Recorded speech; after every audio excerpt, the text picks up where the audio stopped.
Welcome to the guild. We have been expecting you. Please, follow me.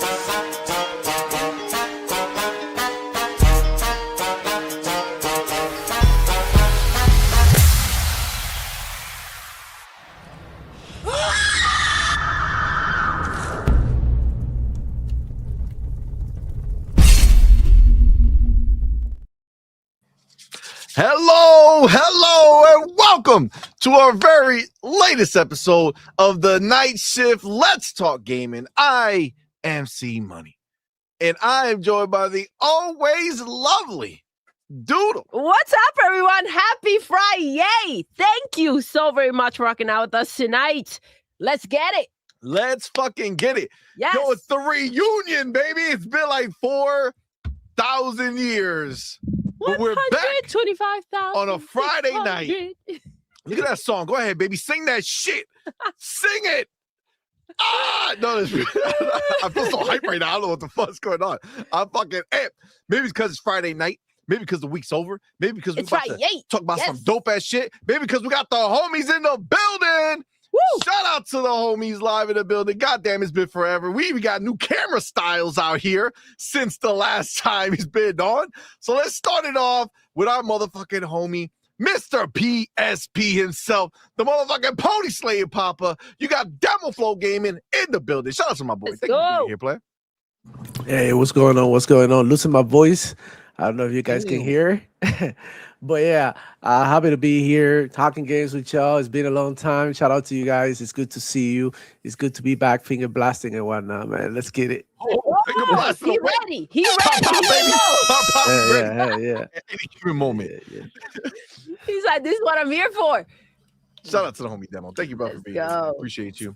And then, of course, you know him well. That's right. He is the wise one, the author, That's right. the patriot, the Pony Slayer, and the Pony Bot Team Maker. It's our boy, Hargeisha Nee. Shout out to our boy. What's up, man? Thanks for being here, brother. Happy New Year, guys. It's been a month at least, right? I think the last time Happy New was like Year. before Christmas. It was a long time. But yeah. Well, Merry Christmas and Happy New Merry Year. Christmas, Happy Yeah, New Merry Year. Christmas, Happy New Year. Let's So yeah, fun go. stuff. We've had some good stuff going on already. So yeah, let's talk about some fun things. Absolutely, man. There's so much dope shit to talk about. It's crazy. Now, let's go ahead. And first of all, you know how we do. We got to shout out the homies live in the building with us. We appreciate you all for rocking out with us. You guys are the shit. So thank you so very much. But of course, we got to shout out everybody who supports us over on YouTube, on the memberships, and on Patreon. We thank you all. And of course, y'all know we are on the road to GDC. That's right. We got the invite and we are planning to go, but we need y'all guys' help. Every super chat, every member, every new membership, everything counts and helps get us there. So thank y'all so much for the support. We do need to shout out our motherfucking elite members. That's right. Yes. We got the homie Big Boy Mike, Dark Angelic, and Queen Witch. And then we have our inner circle members, the homie Pragmatic Eagle, Hargy Chani, and Marvelous Marvin. Let's go. Shout out to you guys. Thank y'all so very, very much. Of course, we still have our December champs in the building. Not for long, though. The Not month for long. is It's almost almost over. done. Most top threes. The best bot of December was our boy Malcolm X-Lax. Woo! Most first super chats was from our boy Mac22TH54. Biggest super chat came from, and most biggest came from our boy Mad Leprechaun. Let's go. Top three most gifted subs was from our boy Ryuar, Yes. Spartan661, and Broke Boy. And then Let's most go. subs gifted at one time was from our boy Pal, Rusted Steel Manager, who I believe is Pal, Xbox for life now, man. Woo! So appreciate y'all. So shout out to you guys. Thank you all guys. so very, very much for the support, man. It does mean a lot to us. But of course, you guys live in the building, man. You know how we do. You guys are supporting us in such a major way, being here live in the building, man, spending your Friday night with us, rocking out. Man, you guys are the shit. Thank y'all so much for the support. You guys are all special to us. Oh, yes. But break it down, babe. As much as you can be, right? Because you can't all be equally special. It's just not possible. No. All right? It's not It wouldn't possible. be fair. It wouldn't be fair. No, no. Because there are 3 of you, okay? There are 3 of you who have risen above the rest. Woo! That's right. They're watching the show from up above. Like, not like night-night. You know what I'm saying? They're not dead. They're not dead. They're here. No? They're here. Okay. But they're above. They got the good seats. You're a little downer. But They're still. floating above you. They are. Be You know careful. why? Get an This is why. umbrella. I'll tell you. They went ahead and they saw On Point's bat signal go up and said, oh shit, On Point is live and we need to get in the building. And these special people are the first 3 people in the building. They are right now vying. That's dedication right there. That top spot. Yeah. For the January champs list that's going to be going up in about a week or so. So get them in now. And we do have these people. That's the real question, right? Who are these specials? Who are the first 3 people in the building? I have them here. Number 3 in the building. It's our motherfucking homie. GX Zimmy Gill. Let's go. In the building. Shout out to the homie GX Zimmy Gill, man. Zimmy Gill, man. Appreciate you, brother. Thank you so much for being here, man. Thank you for rocking out. You're number 3 in the building. I need my book. Without my book, none of it lives. Okay? That's just the reality.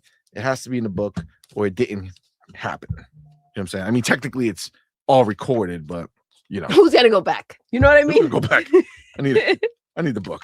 All right. So let me go ahead and just make sure I start putting this down. So number 3 in the building. Number 3 is our boy Zimmy Gill. Zimmy, do you want me to say the GX in the beginning? I feel like Zimmy Gill is a dope name right there. Yeah. But you let me know. Number 2 in the motherfucking building is our boy. Don't fuck with him. He's on these Twitter streets fucking people up. Oh. When they talk sideways. Oh, shit. Motherfucking toe tag Jean-Marc Louis. Jean-Marc Louis. He don't fuck around. Let's Shout out to our boy. Number 2 in the building. Woo! Jean-Marc Louis. Toe tag. Appreciate you, brother. Now, the real question is this.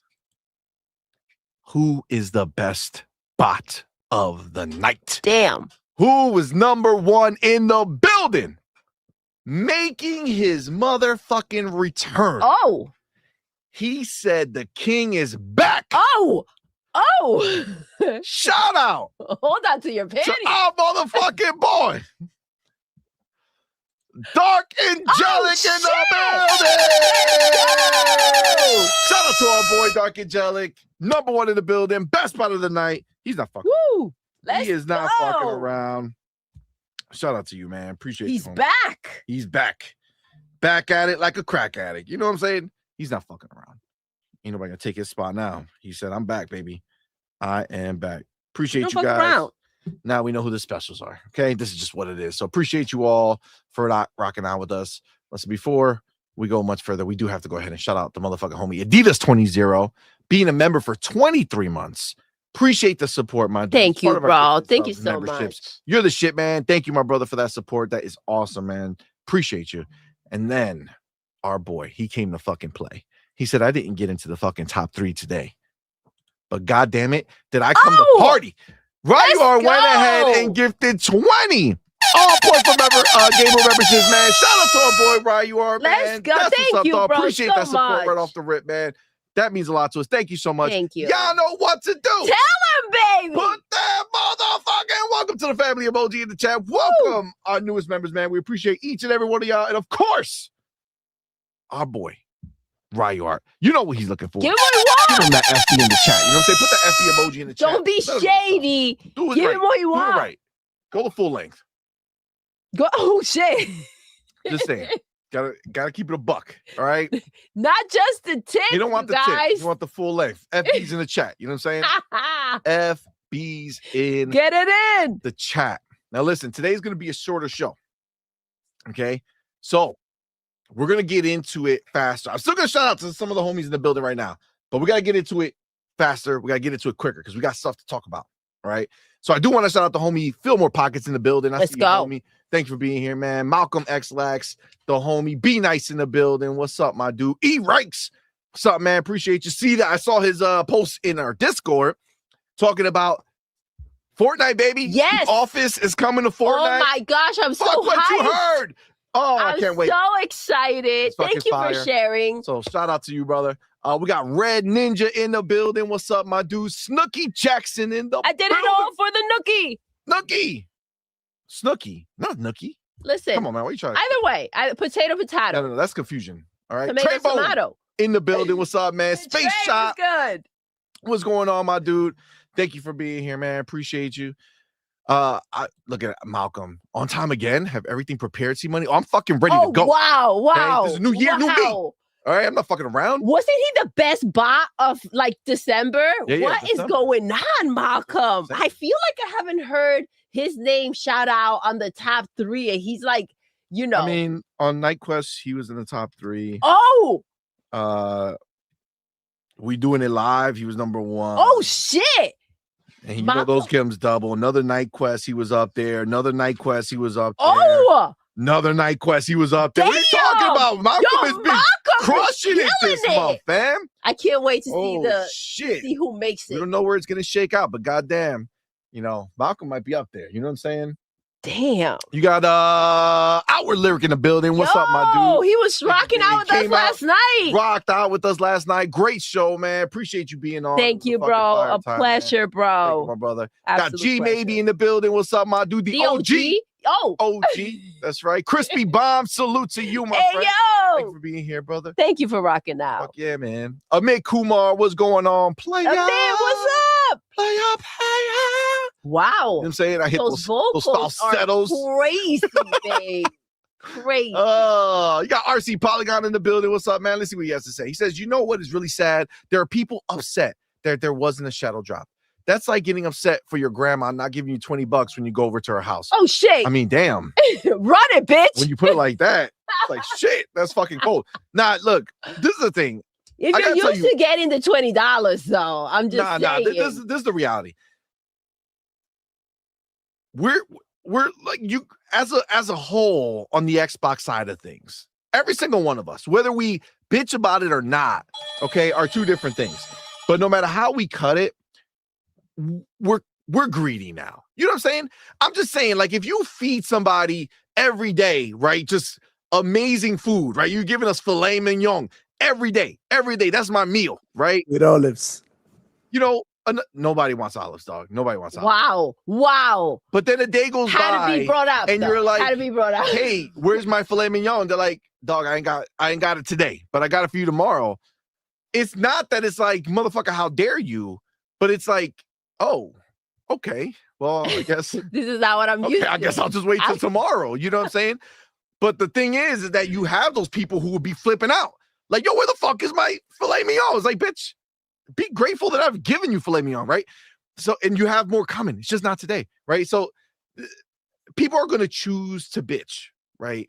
And I got to tell you, let's be real. If you're seeing people get upset on Twitter and on YouTube, that's because the headline, I'm upset at Xbox for something, is going to get you way more clicks than I'm happy with Xbox for this reason. Okay. Oh, of course. It's just the reality of what it is. So it's all performative, right? They're crying now, but they know that they don't even play the newest games yet because they're still going through the older games that they have going through, or they just got this brand new, like, we got so many drops around the Dev Direct on Game Pass already. It's like, what the fuck does it matter if there was another one at the show? You know what I'm saying? We had so much. It's crazy, but it kind of is what it is, man. It's kind of is what it is. Go to Ryar's comment. No, I'm gonna skip that shit. I turned at the right time. No, at the right time. I'm just saying. No, he says taller than CMoney. Why? No reason. No reason at all. God damn it. Even with the platform shoes. Why you gotta? I didn't buy them. God damn. Okay, all right. I'm just saying. We got the Well, whole hold on. building. Michael was good. Shout out to the homie Michael. Demo got some. I wasn't buying platform shoes. They're comfortable shoes.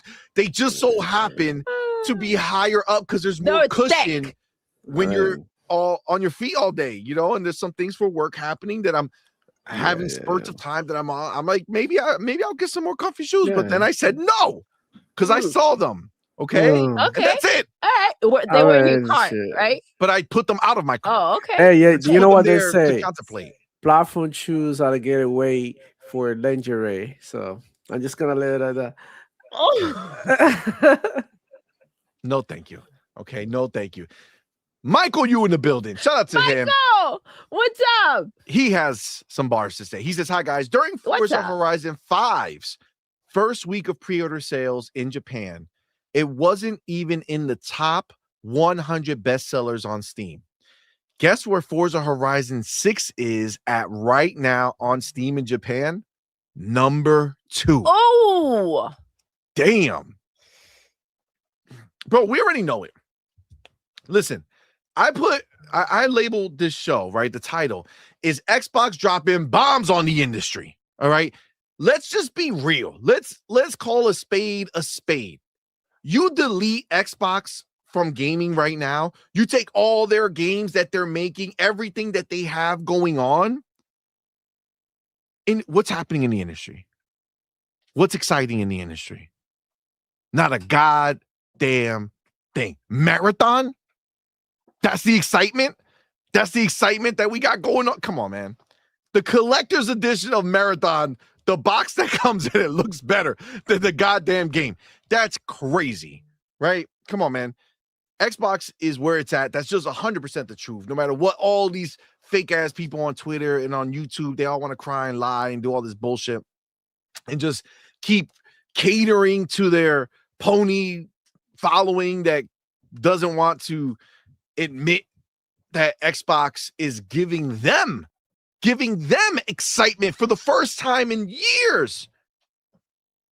What have people been excited to play on PlayStation except for Xbox games? That's just the truth. No matter how you cut it, it's just the truth. So the fact that Forza Horizon 5 was, you know, Xbox's first steps out there, you know what I'm saying? They were just still getting everything going. And look at where it was. It wasn't even in the top 100. Forza Horizon 6 in Japan. Come on, man. It's in their hometown. You know they want it. You know they want it. That's where we at. Forza Horizon 6 is going to blow minds. Yo, you thought 50 or 55 million players for Forza Horizon 5 was big?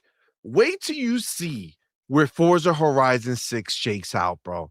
I wouldn't be surprised if you're closer to 75, maybe even if it goes real crazy, even closer to that 100 mil mark. This could be a landmark game for racers for the next 5 years, 5-6 years, bro. It's going to be huge, man. It's going to be huge. Shout out to Michael Yu with the bars. I see on the regular EV. What's up, man? Thank you for being here, bro. Appreciate you, man. Thank you for rocking out with us. Def Leopard in the building. Shout out to you, man. Thank you for being here, bro. Appreciate you. All right, I'm gonna have to wrap it up. Oh, the homie Power Boss in the building. What's up, man? Thank you for being here, man. Oh, snap. He got the public service announcements. If you like this content, don't forget to hit the like button and subscribe buttons. Bro, if you're here right now, hit the like button. Just be a friend. You know what I'm saying? You're here, hit the button. All good stuff. And if you're watching and you're not subscribed, subscribe is the right thing to do. It says, don't forget to become a member. It's as low as $1. We do appreciate that. Thank you to everybody who has supported us that way. Shout out to you guys. Appreciate you. He says, joining the Discord is free. Join at this link. Yes, come on down. Hang out with the bots in the industry. The real bots. The ones that are actually excited for gaming. The ones that are actually excited for Xbox. Not the criers or the doom and gloom lovers. Nah, this is the place for the homies who like to actually rock out. And oh snap, he puts it in here. Roll to GDC, level up with us. He says we've been invited to GDC as official media, our channel's biggest milestone yet. but California's calling, and with Summer Games Fest on the horizon, we need your boost to make it happen. Says every super chat and new channel membership fuels our journey. Join the squad, drop that support, and let's conquer GDC together. Road to GDC. Shout out to the homie Power Boss. Absolutely. This is a big deal, man. We're very excited that we got invited. So we're going to try to make it happen for sure. So shout out to you, Power Boss. Appreciate you, man. Appreciate you. I see Ren in the building. What's up, man? Thank you for being here. All right. Listen. We got to get going. Okay. We got to get started.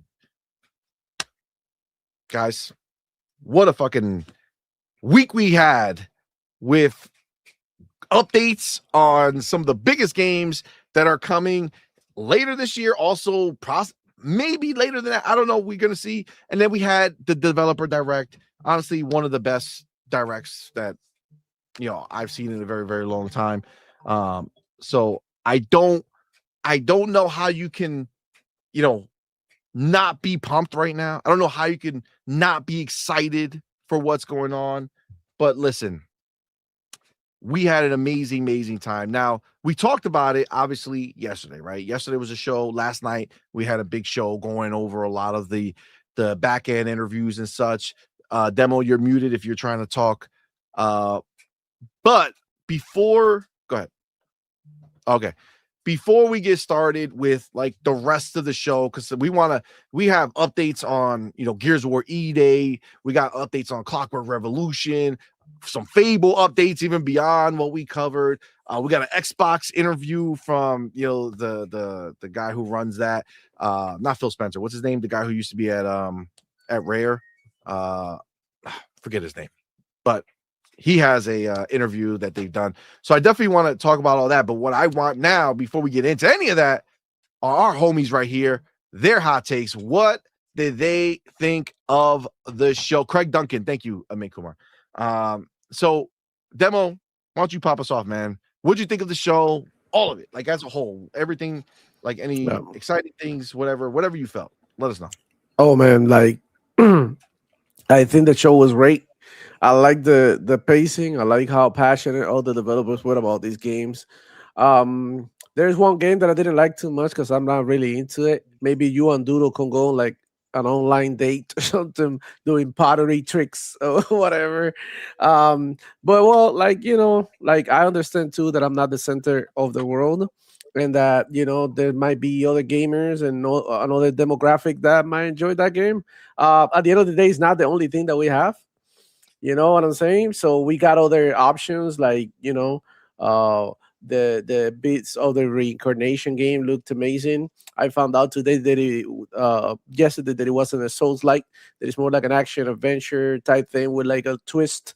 It has a little bit of a, like a time that you slow down and then you're able to like pick and choose what you do and, like revise your strategy. So I think that's pretty cool. Forza, it looks incredible. I think it's gonna be like one of those games that people with like expensive computers are gonna get and gonna be like, like to test. It's gonna be like a what is it like benchmark? Like a benchmark. Yeah, there you go. Thank you, CMoney. And we have what I believe is my favorite game so far, and the second game that I'm the most excited for this year, Fable, because the first one is Gears of War E-Day, because I love the Gears of War, and also it's gonna have a multiplayer, so that means that I'm gonna be able to play it for longer. I'm gonna be able to like experience a learning curve, and that's something that excites me as a competitive gamer. But man, I'm into RPG super heavy. I finished Outer Worlds and Avowed and all of that. Last year. So I think that Fable is gonna be like wow. Like I really like what they did with the game. I really like how many systems they have. And how many things you can do. The whole thing with the NPCs having their own routines and schedules, and you being able to be the owner of the whole freaking Albion or whatever. So I think that's dope, and I think that it's looking incredibly good. I've seen a lot of like combat mechanics that like totally surprised me. Like, their enemies having like friendly fire with each other. I don't know if you notice how they can hit each other when they're fighting you. You have to be like more strategic how to approach these battles, because certain weapons won't work against certain enemies. I don't know if you've seen that example that there's like a skeleton going towards the main character, and the skeleton is wearing like a teen whatever armor, and he's throwing arrows right to, and he Yep. doesn't do nothing until he like hits the Shoots enemy the with the foot. melee, shoots him in the foot, right? And once he goes down on the floor, then he hits it with the hammer. So those type of combos, that's like fascinating to me. It reminds me a lot of The Witcher, but I believe it's gonna be even deeper than The Witcher's combat. And bro, I just think that the world looks super interesting, man. I think they nailed it. I think that they actually giving Fable all the respect that it deserves as a like one of the main Xbox games and franchises. And I think this could be huge. And I think that's the reason why they will also want to drop it on PlayStation as well. They want this game to like reach levels like no Witcher Xbox 3 levels. yeah, like legendary levels. I want this game to be like nominated to Game Awards and stuff. So I think Hargy is gonna be, extremely happy about this one, and I think everybody too, because I think they deserve it. Like Playground Games, put some respect in their name.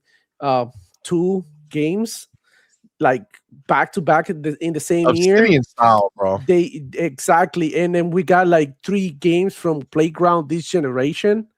I mean, to put it into perspective, Naughty Dog had none. Naughty Dog, no, 9. I don't know if you've seen that Nikola Tesla show or whatever.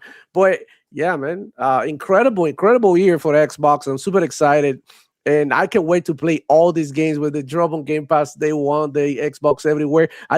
That's the one thing that I love at the beginning of the show, how clear they wanted to deliver the message and piggyback of the previous show in which they started like the same way, right? Like every game that we're showing here is gonna be Game Pass Day One, Xbox flavor. Yeah, do that. Like don't the other shit don't matter, man. Like we only care about like what's coming to Game Pass.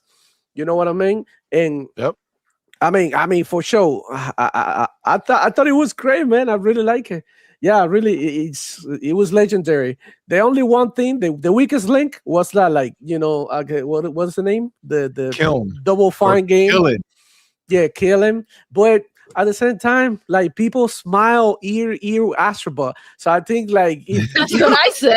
That's literally what Doodle said Doodle last said night. that? Oh shit. Yeah, but like, yeah, that's like the type of like, for kids they would like this for people going to like pottery class for dates and shit. And I think it's like, cool. And I think this game will slap in VR because of like the little hands, how you make If you were creative doing just the pottery part, right? Yeah.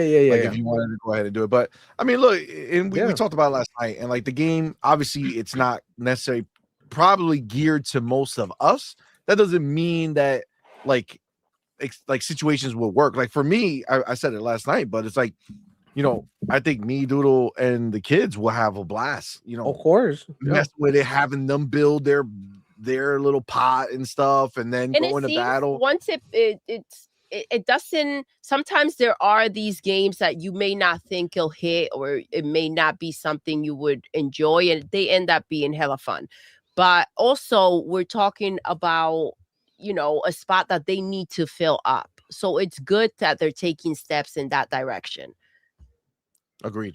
I mean, that's the thing, right? One of the big things that we always praise Xbox about is the variety. Exactly. Right? Yes. They make so many different types of games, and not every game's for you, right? Like, but there's something there for everybody. Right? I love that game. Doodle really love that game. Not everybody does. You have to be into that type of stuff or be open to it. What's the other one? Age of Mythology, same thing, right? They release these dope games that for people who like that stuff is great.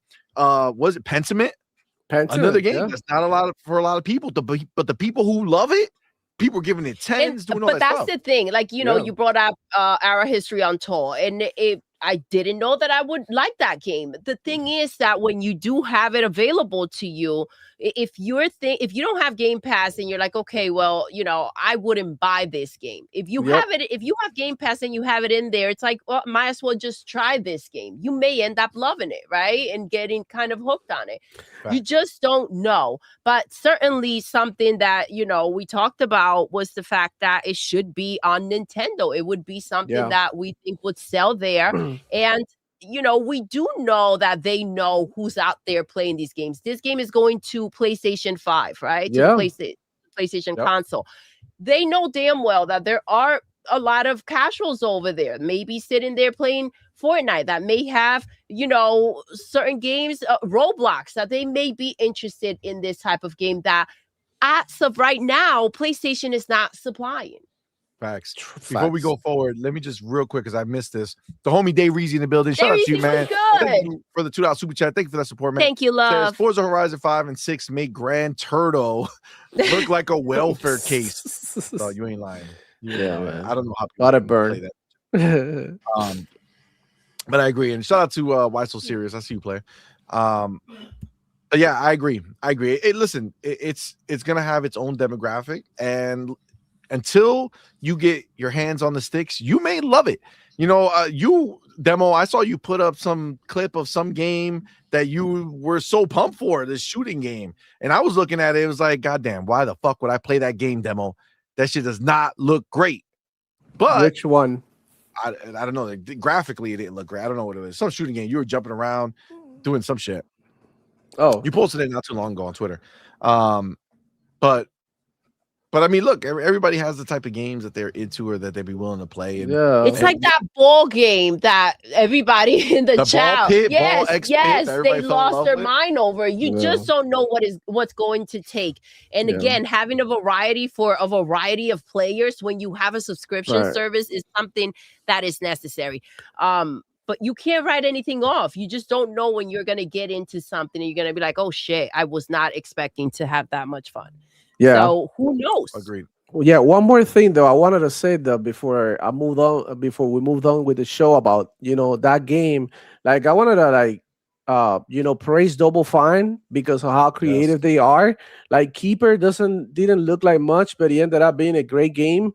And I don't know how they do it, but they're one of the few studios who can make weird cool.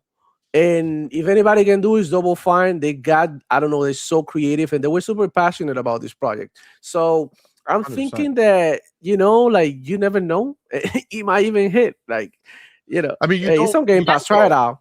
Kudos to Xbox for even allowing this shit to happen. You know what I'm saying?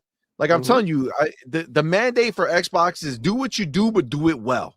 That's what I was going to say. Like you can't deny the fact that the game did look good, right? As you're watching it, you're like, oh shit, okay, well, it's colors, what they're doing is well done. Colors, 100%. Animations, like like the whole I think it was well done. The idea with the pottery, even though I'm not into action, it's well done. You can mold shit into whatever you want and play with it. Like got what like that's kind of dope. 100%. 100%. Yeah, I don't know anyone that's into pottery, but I can imagine that it won't be necessarily like actually making pottery in real life. He'll have a more fun element to it, right? Yeah, they were showing it off. Yeah, it looked fine. Obviously, again, like I said, not for me off the rip. Obviously, if I get my hands on it, it's like amazing. I'm like, oh shit, probably still won't play too much, but still, at least I'll be able to be like, all right, at least it came out really good. But listen, it is what it is. Hargeet.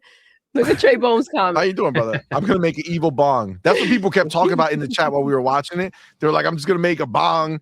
Everybody's gonna. I'm telling you, there's gonna be the new way. People are gonna create the bong, and then they're gonna take a video of it in the 3D space and take it to some glass blower or something and make this shit for me. They can make a lot of weird shit with this thing too. It can get much worse. You can get much worse. Yeah. That's gonna be real crazy. All right. Our boss says a community game for sure. That's we're gonna try. That's what it is. Yeah, I mean, that's the point of it. All right, yeah, I thought it looks like it's an interesting game, right? Kiln. We'll see how it comes out. We actually need to kind of play the game, right? But it feels like a party game, right? Like a Mario Party or something like that. So fun, right? What that's the whole point of it, right? So you're creating together and then you're destroying together. So it's kind of an interesting mix. Exactly. Why not, right? So they start out with Forza.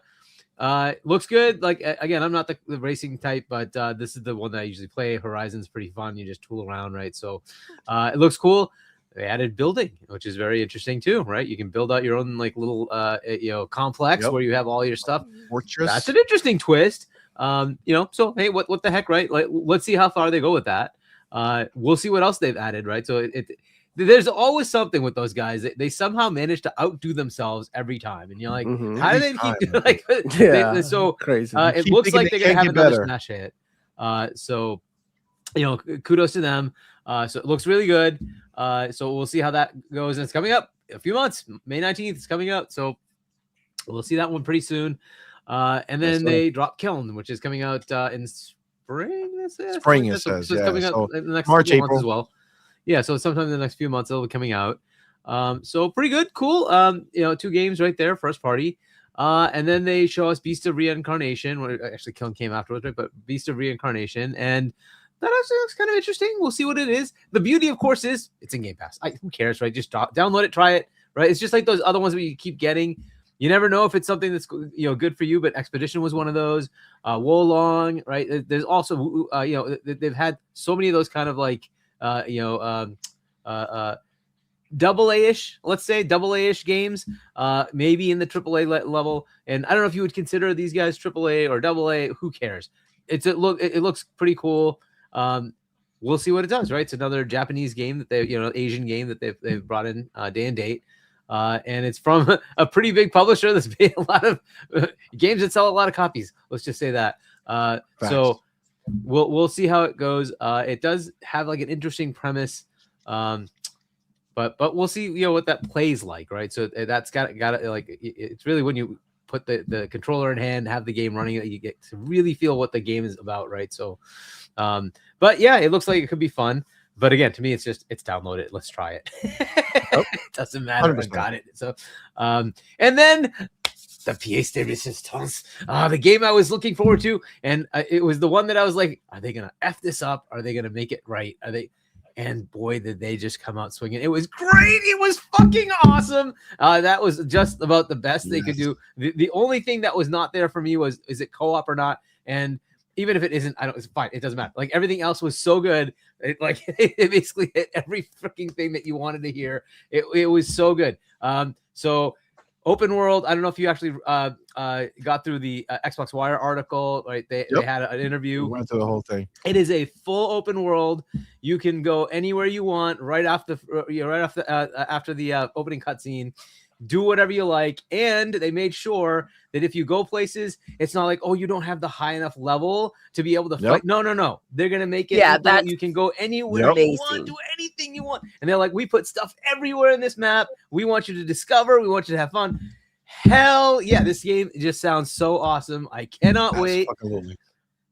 But the only thing is, I just want to make sure that they put it out when they're ready. I don't care at this point. It's like, you've given me what I needed to see. Now, take your time and make the game. Do not put it out rushed. Just put out the game when you're fully ready. I'm totally excited for this now. It's exactly what I was looking for. They did exactly what we needed to see. We're not Lionhead, but we're respecting what Fable is supposed to be.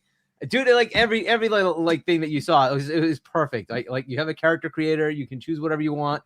All the crap that was out there about the character doesn't look. It doesn't matter. You create your own character, do whatever you want. Agreed. So wow. So everything was just what we needed to see. There's a lot of stuff that they put in that Xbox Wire article. Highly recommend going through that for those who are interested in Fable. Read that. It gives you a lot more context of what's going on. A lot of stuff that's going to happen in that game. They haven't even talked about the story. They're like, we purposely didn't even talk about the story yet. So fun stuff, right? It'll be a fun game, I'm sure. And we just have to see when it slots in the fall. Again, I don't want it to get anywhere near November. If GTA is coming out, just push it out. I don't care. It's fine. Give it to me in January. It's fine. I'd be happy to do that. Like whatever. But hey, 2 killer games from Playground coming out this year. I hope they do well with them. But that was like the thing that shot that thing all the way to a 9.5. That was awesome. Fable was so well you finally got to see that so they were good. actually going to do what we you wanted. would We were like hope hoping that they were going to do. hoping. You know what I'm saying? Like Yeah, that's why I exactly. think I was like so like I knew. Listen, I was pumped for Fable visually. I was excited that it was going to come back, but I didn't know how deep they were going to go. You know what I'm saying? And after this direct, I mean, it has skyrocketed for me. Like it is my most anticipated outside of Halo, like of the year so far. I mean, I already went into that, right? Like last year, my anticipated game is Fable from them, right? From Xbox, like that is my anticipated game. I'm loving the idea of playing some of those prequel type missions for Halo. That's great. That's cool. Gears is going to be awesome, I'm sure. But for me, it was Fable, and they delivered. My God, they delivered. Now I hope they stick the landing, and it's great. I don't know if you saw the good and evil system that they have. They have one, but it's very different. It's much more in depth. So they said, like usually it's you do an action and therefore it's good or evil, and there's a judgment that's pre-built. They changed that. They said, no, somebody has to witness you doing something based on the character. They can decide whether they like it or don't like it. So within the same area, there might be people who say that was good and people who say that was bad. And you can do it. So they have an entire thing, 1,000 people fully scripted. Dude, that's insane. Crazy. It's insane. It's next so level insane, shit. Like, dude. That's the power of AI. I wonder what if they use Copilot or something like that with it, ChatGPT or whatnot. Interesting. It's to be seen. This is the thing, right? They got to land it, right? If all that stuff that they talked about happens and it's great, oh my God, that is like it's gonna be such a good game, man. I cannot wait to play that. Agreed. Now, what I wonder is how Doodle is gonna play it, and if she's gonna be out there getting a husband. Listen. Play. I'm gonna go game. into her world and I'll kill play her. When she's sleeping. She's sleeping. I'll go into the world. I'll take her controller, log in, murder him in his sleep. Stabby stab. Stabby stab. Listen, kids too. They gotta go. Whatever you had. Wow. What do you think she would play as a female? Why do you think she wouldn't just choose a male? Yeah, I mean, I'm just saying. Always plays a female. Yeah. Hey, CMoney, you planning on having more kids in Fable? I'm gonna recreate Doodle and my 6 kids in Fable. You're gonna go for the soccer team. The other 4. It's gonna be good. Yeah, it's gonna be good. That's gonna. Now this shit it's just amazing, right? I didn't think they were gonna go into that. You know what I'm saying? I didn't know they were gonna go that deep, but they are, and they're gonna crush it. And I can't wait, dude. I'm so excited. Like that's what I was hoping for. That's what I was waiting for. That being said, not just the tip, they're gonna go in that deep. Okay, right? Yeah. Oh shit. They are gonna go in that deep. All right, that's just what's gonna be. All right, let's hop in. We got some more information on other games that weren't in the direct that we're all excited for. So I said, fuck it. Let's do that now, right? Let's go into the other games that didn't get that deep dive. Let's talk about them because I'm excited as all hell for them. So let me go ahead and get this chapter right quick. Okay, I didn't even pre. I mean, I have everything ready to go. I didn't put the Malcolm's listening. The thing here. That's all I'm gonna say. Stop the cast. Malcolm's listening. Just calm down. Just calm down, everybody. Okay? It's okay. Let's chillax. Hold on. There you go. Got it. Boom. Ready to go. Don't play me. We're good. All right. Let me get the right number. Boom. Perfect. All right. So one of the big games that are coming out this year, for some, the biggest game, like our boy Demo and like our boy Crispy, that game is motherfucking Gears of War E-Day. And right before the direct, they came out and had an interview going deeper into the game and revealing more stuff.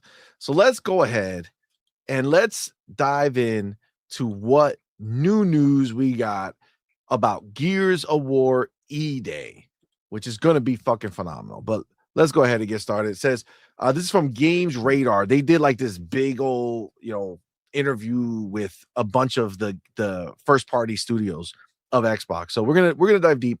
We're going into Gears of War right now. So with Gears of War E-Day, aiming to recapture the vibes of the original games, the Coalition believes its upcoming prequel has the potential to be one of the best stories in the Gears franchise.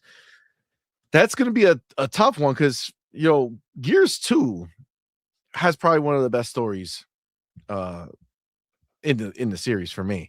So we'll see what they do. So all right, here we go. So Emergence Day is when the world changed. The planet of Sierra besieged by a strange subterranean threat, the Locust Horde eradicating pockets of civilization within hours, leaving those left beneath the rubble grasping for what little remains of their humanity. This is the ground Gears of War E-Day will cover, a long-awaited prequel that charts the most important event in the franchise's history. Quote, "We can't think of a bigger way to celebrate the 20th anniversary of Gears," says Matt Cersei, creative director at the Coalition, speaking with Games Radar. "This is our most ambitious game yet, entirely built from scratch in Unreal Engine 5. And let me translate it for some people who might be watching and getting confused because they got some new games on their system, and instead of being built from scratch, they were built off of PlayStation 4. Okay. Built from scratch means there's no old version of this. They're building it from scratch in Unreal Engine 5 for this generation. That's nothing awesome. Hooked into the old. That's freaking awesome. That's fucking fire. Even though this is a return to our roots with Marcus and Dom facing the Locust for the first time, we wanted to build a game that feels like Gears but plays like new. E-Day is a celebration of both the past and what's to come in the future. So they're going to be set. I guess maybe they'll set up some stuff that's going to be taking place, after moving forward. Yeah. Like after 5, right? So they're doing a prequel, but also possibly setting shit up that's going to come for after 5 in the story. All right. So I'm going to stick to the quotes because that's really where the exciting stuff is. So this is a story we were excited to tell, and so the process has been super energizing. There are touch points in the lore for us to build from, but enough room that we get to bring new elements and ideas in. Getting to go back to the tone and vibes of their original games, which is fucking fire, and I'm glad to hear.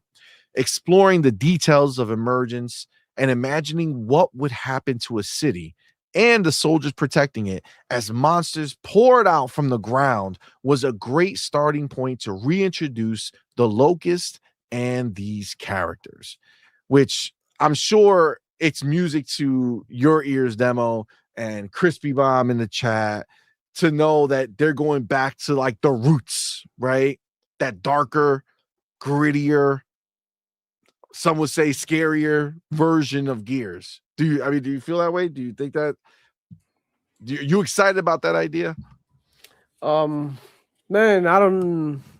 Honestly, I like Gears, like all of them. I really, it's not like I'm not like one of those people who believe like one gear is better than the other one. They all have like, amazing stuff like in each of the games. For example, like you got like one like breaking the story and introducing you to the characters and stuff. And then you got like all the way out to 5, they went for more arcadey vibe and it still remain, gory and rough. So I feel like they changed to the engine and not bringing any of those things and giving it like a new, maybe like when we get to play it, right, it's probably gonna feel like something new, right? So I'm kind of like that because I'm not the type of people who live in the past. I like to move forward. I want games to advance and evolve, and I think if they can evolve Gears to somehow become more popular or something and more successful, I think that's going to be great. I like the part of the story, this one, because we're going to see like it's going to be extremely dark, and you're going to get to see like how crazy shit got on Emergency Day. So I mean, it's the beginning of everything, man. I think it's an amazing way to introduce everybody to Gears, and yeah, for sure, I like it that it's going to be more emotional. I like it like it's gonna be darker and more gory, and I mean, I just want to see violence. I just want to see good gameplay. I want them to maintain the core mechanics or like wall bouncing. Obviously, I hope they improve it. I hope they evolve it some way somehow. But that mechanic is a staple. Is like like the thing that everybody that play Gears likes. So I think that they that's one of the things that they should put a lot of emphasis on. The wall bouncing, on the movement. We want the shotgun to continue to be overpowered. And yeah, I think it's gonna be great, man. I'm excited, man. I can't wait to see. I can't wait to play and grind and just. So we don't know have fun. multiplayer yet, right? Because I don't know if and we'll see if they talk about it here. Because mostly what they've been focusing on is the single player, like the story and maybe the co-op version of it, like what they're doing to bring back the idea of Gears as a whole. I'm sure multiplayer is a whole nother beast, and they are. I mean, I gotta be real with you, and I gotta be honest. They have to do something different in Gears. They could separate lobbies or do something else, but I think like the wall bouncing stuff that you love and the elite Gears players loves, unfortunately, makes people like me bounce out. You know what I'm saying? Like I play for a little while, and then when I get into a place where now everybody's just doing that bounce everywhere, I'm out. You're done with it, yeah. And there's a lot of people like me, you know what I'm saying, who are not going to stick around. I agree. They need to find that balance to be able to keep all the players in there, because there are people that just play a lot of different games and a lot of people that just live in Gears, right? Yeah. So you need to be able to separate that so that, the players that come in and out, right, can go ahead and still enjoy the time when they're playing it. That's gonna be. This is definitely the way to elevate Gears and take it to the next freaking level. They're going back. They're going to they're gonna dive into a very traumatic freaking time, a very traumatic day, and that's gonna go ahead and elevate the story. And graphically, man, it's going to be insane. It's gonna slap. I think it's gonna be very chaotic, and I do agree with Doodle. This is gonna be the most challenging part of the game, to be able to nail the gameplay, to make it accessible to both casuals and competitive players. They actually improve a lot. Like if you go play Gears 4, and for the way that you had to play to Gears 5, they make it so that you bounce with a single stick, and it's a lot of things and settings with accessibility that you can change to make everything easier. But there's definitely a big learning curve in Gears. It's one of those games that is not a game that you can just pick up and be good automatically. You will have to like put in time and practice, and like Doodle and you said, man, and like not a lot of people are willing to put in the time, and that's why you see a lot of like multiplayer games dying in the middle of the way, and people being like, oh yeah, we're not playing this shit no more. And it's because like unfortunately not a lot of people have a lot of time to take playing multiplayer seriously. And I mean, I just wish that we could find the balance, man. I just wish that people. But you're right, and you brought up something so important. Like some people can play all day, right? Have nothing else going on, right? And there are people that have nothing else that they want to play other than Gears when it comes out, right? And that's where they're going to live for the next I don't know how many years. So that balance has to get figured out. Very challenging. And I think the biggest thing is considering that they're going to be like, as much as Gears Reloaded went to PlayStation, it didn't do crazy over there, right? So it's not like E-Day is going to do way better than Reloaded did. Now, the problem is that you're going to introduce a whole bunch of new people, and as soon as that multiplayer starts going into that, that crosses that line where everybody's just doing that wall bounce shit, I think that it's just... I think it's going to be a big deterrent. So they need to either separate lobbies, maybe disable it. I see King Thrash, what's up, man? Yo. He says a stamina bar. Maybe you can only do it for so long, as opposed to absolutely. I like that. I mean, I'll be mad. I'll be mad because that's one of the reasons why I don't play Fortnite, because that stupid ass stamina bar. Like, See, we gotta put you yeah, in a separate lobby, dog. We yeah, gotta put you in a yeah. separate lobby. Like, But listen, you do like, need that's a great way to balance it though, where yeah. it's not Well, all they're doing, and a little more I mean, but realistic. that's like at the end of the day, that's Gear's identity. You know, Well, like that's the just made like up bunny Gears hopping identity of defines multiplayer. Halo. It, Imagine if they eliminate bunny hopping from Halo and jumping around. Everybody would be like, "Oh, you can't jump in Halo no more." Like that would be crazy.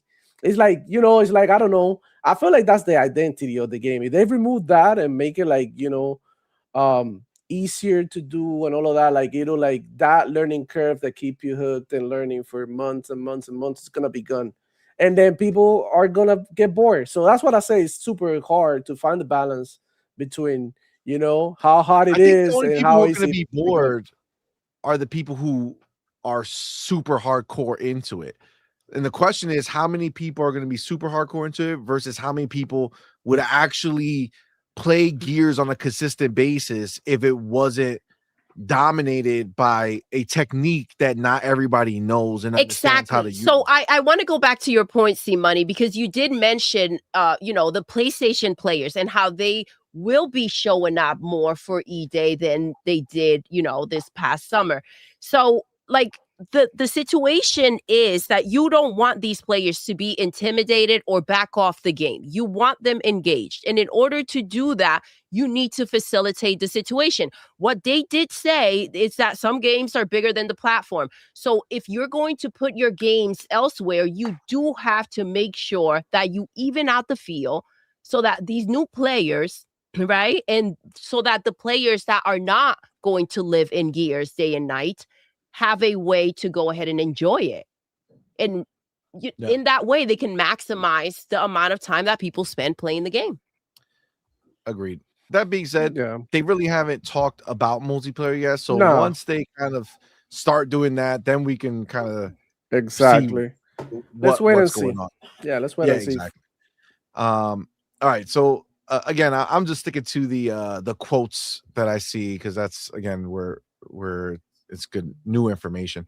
The story of Emergence Day is really about what happened to the people of Sierra. It was a massive worldwide event, and we wanted players to feel the impact. So we decided to set this game in a single city.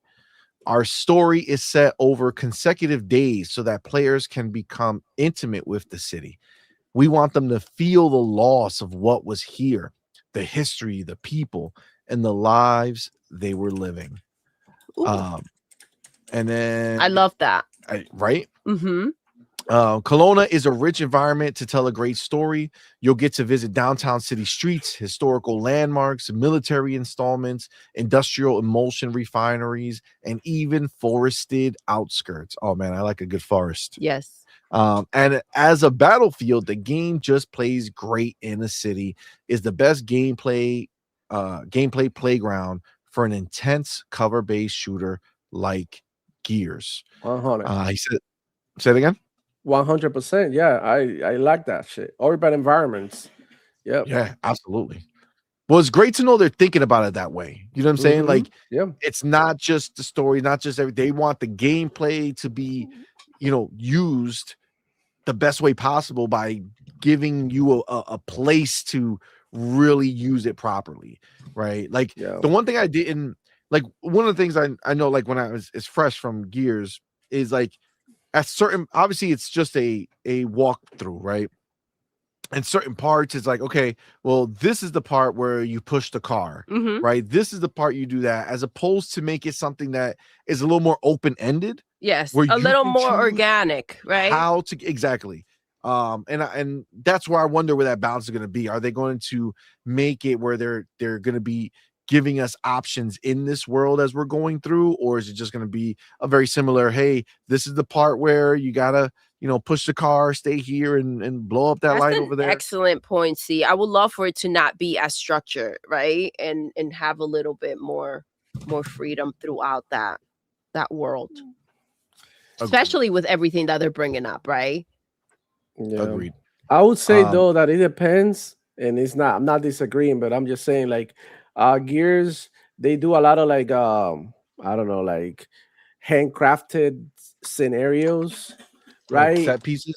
Yeah, exactly. So they had like, like you had the boss, or you had the mini boss, or you had the snipers that come through and they try to pick you up from far away and things like that. So I feel like that was dope. And I don't know, like, instead of, because I feel like Gears, the way he is, like with the structure, is good. And I think if they do like an open world, a lot of people wouldn't like it like as much. So if they do a semi-open world, then that's a different story. Like, with sections, that I think I think that's a better idea than a whole open world. Because at the end of the day, what the hell are you gonna like get collectibles? Like everything is fucked up. Yeah, I don't think, because of the structure of the game, you're literally kind of walking through. I was talking more of like, if we have to get from here to there, right? Yeah. Like your I don't freedom. want to have Yeah. one solution to get there. You know what I'm saying? Facts. Like, Yeah, I like that. Yeah. give me options. give me Give me options, options. alternative routes, or different ways, or just go right through the fight, or do something a little Use more. the environment a They- little bit more to like destroy your enemies and stuff like that. Exactly. So, I mean, again, allowing you to be more strategic to suit your game of your way of playing. 100%. 100%. Yeah. All right. It continues. We think it has the potential to be one of the best stories in the Gears franchise, and certainly the most heart and emotion when you're looking at Marcus, Dom, and the origin of the brotherhood that they forge in this game. Which, again, for new players who are not familiar with Gears, like, they're not going to know. You know what I'm saying? And that's where the balance is going to be, right? Because like people like us who are very aware of Marcus and Dom and seeing their beginnings might mean one way to us, but somebody who doesn't give a shit about, Dom and Marcus yet, they have to make new people give a shit as well. Fall in love with that like relationship. They can't use the future of knowing what happens to Dom's wife and everything that you did to get there and all this other shit, right? So it's going to be challenging, and I'm definitely excited to see what it actually brings, right? So the next quote here, he says, "It's been so cool to see players come together without barriers for the first time in Gears' almost 20-year history." And of course, he's talking about Reloaded coming, having already released on PlayStation, right? So you got a new influx of players that never touched Gears. Says, "For many of the team here at the Coalition, the 2006 original was the game that made us fall in love with this franchise. So it has a lot of meaning to be able to reconnect with Marcus, Dom, and the Locust. Seeing our community fight side by side with new players across platforms reaffirms and reminds us why we make Gears, because gaming brings us together." Well, this is pretty exciting. I do have man. to say, anytime that, and we experienced the same thing with Fable, like when they are doing these interviews, like it's almost like a cliffhanger, right? It just keeps you more excited for what's to come. 100%. Hargeet, obviously, we've been talking about Gears. I mean, where's your, like, what's the temperature for you when it comes to Gears E-Day? I know you were at the event when they announced it and you said it went crazy in there. You have a video that did, 40, 50, 60, 70, some crazy number, 1,000 views. Yeah, it was over 80,000 views. Yeah. Over 80,000 views now. Like, it's crazy, right? So there's definitely hype behind Gears, right? Like, this is not a nothing burger, right? So, like, where do you kind of sit with it? What do you feel about what you heard here, and overall what you think about E-Day coming? I think it's good that they're trying to be ambitious, right? So there was a little bit of like, don't stray too far and kind of keep to the formula, but try to give a little bit of new things. And here they have a chance to kind of really take it in a different directions, because it's at the beginning of the whole thing, right? So they have an actual city, they have an actual, and then everything is getting destroyed in front of you. So they have an opportunity to do things that are kind of different, right? So it sounds like they're doing that, which is great. It certainly is. It's kind of the right thing to do, is to go backwards, just to give you like the beginnings of that story, right? So, once they've kind of, I'm not sure if the new story is just there's something about the way they've done it. It just doesn't feel as emotionally engaging as it, as the previous trilogy. So there's something about the way they're doing the new one that it's just not like as good, but it's good. It's not bad. But it doesn't seem to have the same level. But now you're bringing in the original guys, right? The original team. And like, as far as the two people that you played that original trilogy with and had that emotional journey, with, and it'll be very interesting to see how they play all that out, and how they tie things in from stuff that you already know that's going to happen, right? So it's a good potential there. But there are like pitfalls with prequels because you do have to kind of stay within canon and not screw things up and whatever. But they have a lot of opportunity to do some interesting stuff here. And I like that they're trying to push things, and like it's a new, and now we know why it's taking so long, right? Because they've been able to churn games out. They just started anew, right? They're like, we're going to go UE5 and we're going to do everything brand new. Pretty cool. So we'll see how much of the original feel is there. I assume they brought that with them, or are they going to change that up? So interesting to see how they go with that, right? So if it's going to be exactly the same, they just basically copy pasted that code. Fair enough, right? But if they said no, you know what? Let's just let's give it a totally different way of looking at Gears, and let's see what they do with that. Hey, I'm open to whatever, right? They have a chance to just sort of give you a totally, because it would be fair to say it's not the polished Gears that we had before, because these are younger guys that aren't as experienced. They are going to do things differently, right? So it's like, okay, maybe we will have a different way of doing things, and maybe the grittiness of having to deal with the war with the hell's the name of the it's totally escaped the bad guys here, the Locust. The Locust has changed their tactics and how they actually fight, and maybe that's not there, and they have to do things and discover it, and you have to go with that journey and try to figure things out, and it could be very interesting, right? So this is an opportunity to kind of look different than the other Gears, and not really have to be held to the standard of what they've already done, right? Yeah, so it's an interesting thing. It's just like that ODST game, right? Where it's like, you don't need to do what you've been doing because you're expecting to be this badass Spartan. No, you're a really good soldier, but you're human, and so you have a different approach to things than bold Spartan just goes, right?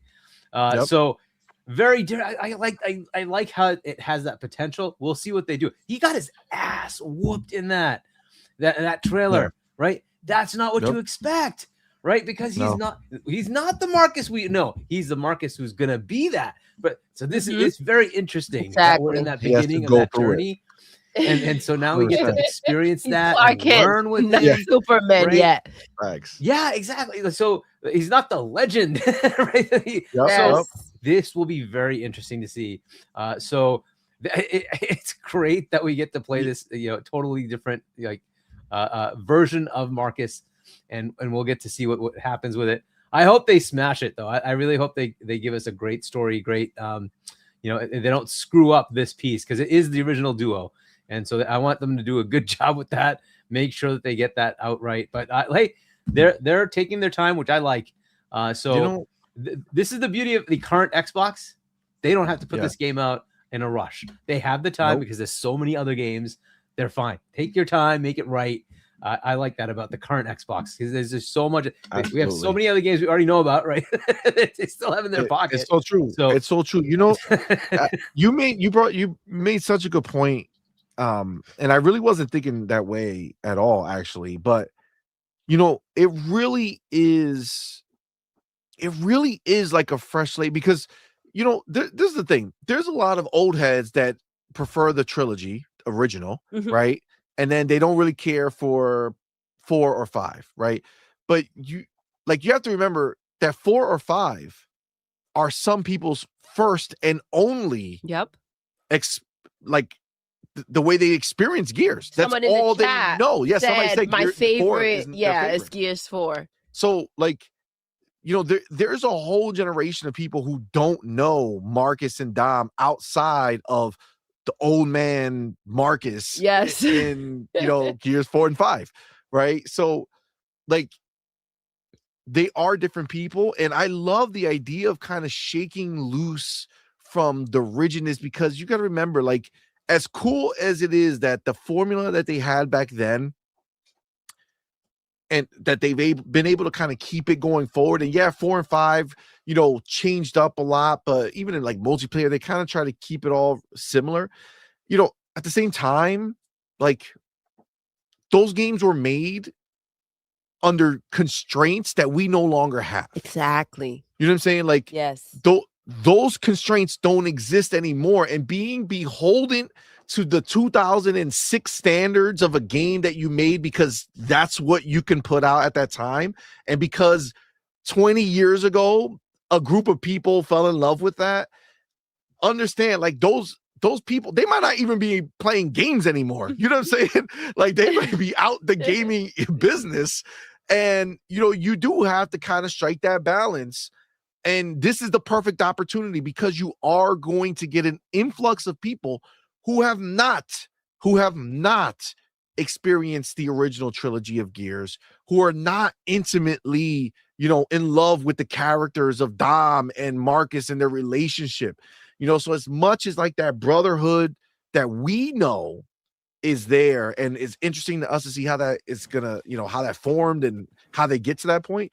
They have the opportunity to really go wide with how they want to make changes, even when it comes to shooting. Like, for instance, one of the things that the Lancer, right, that chainsaw, yes, that's not going to be in it, or at least not in the beginning, because this is before they even thought about putting a chainsaw on, the standard issue gun that they get, right? The standard is gonna be the retro Lancer, the one that has the knife in the front.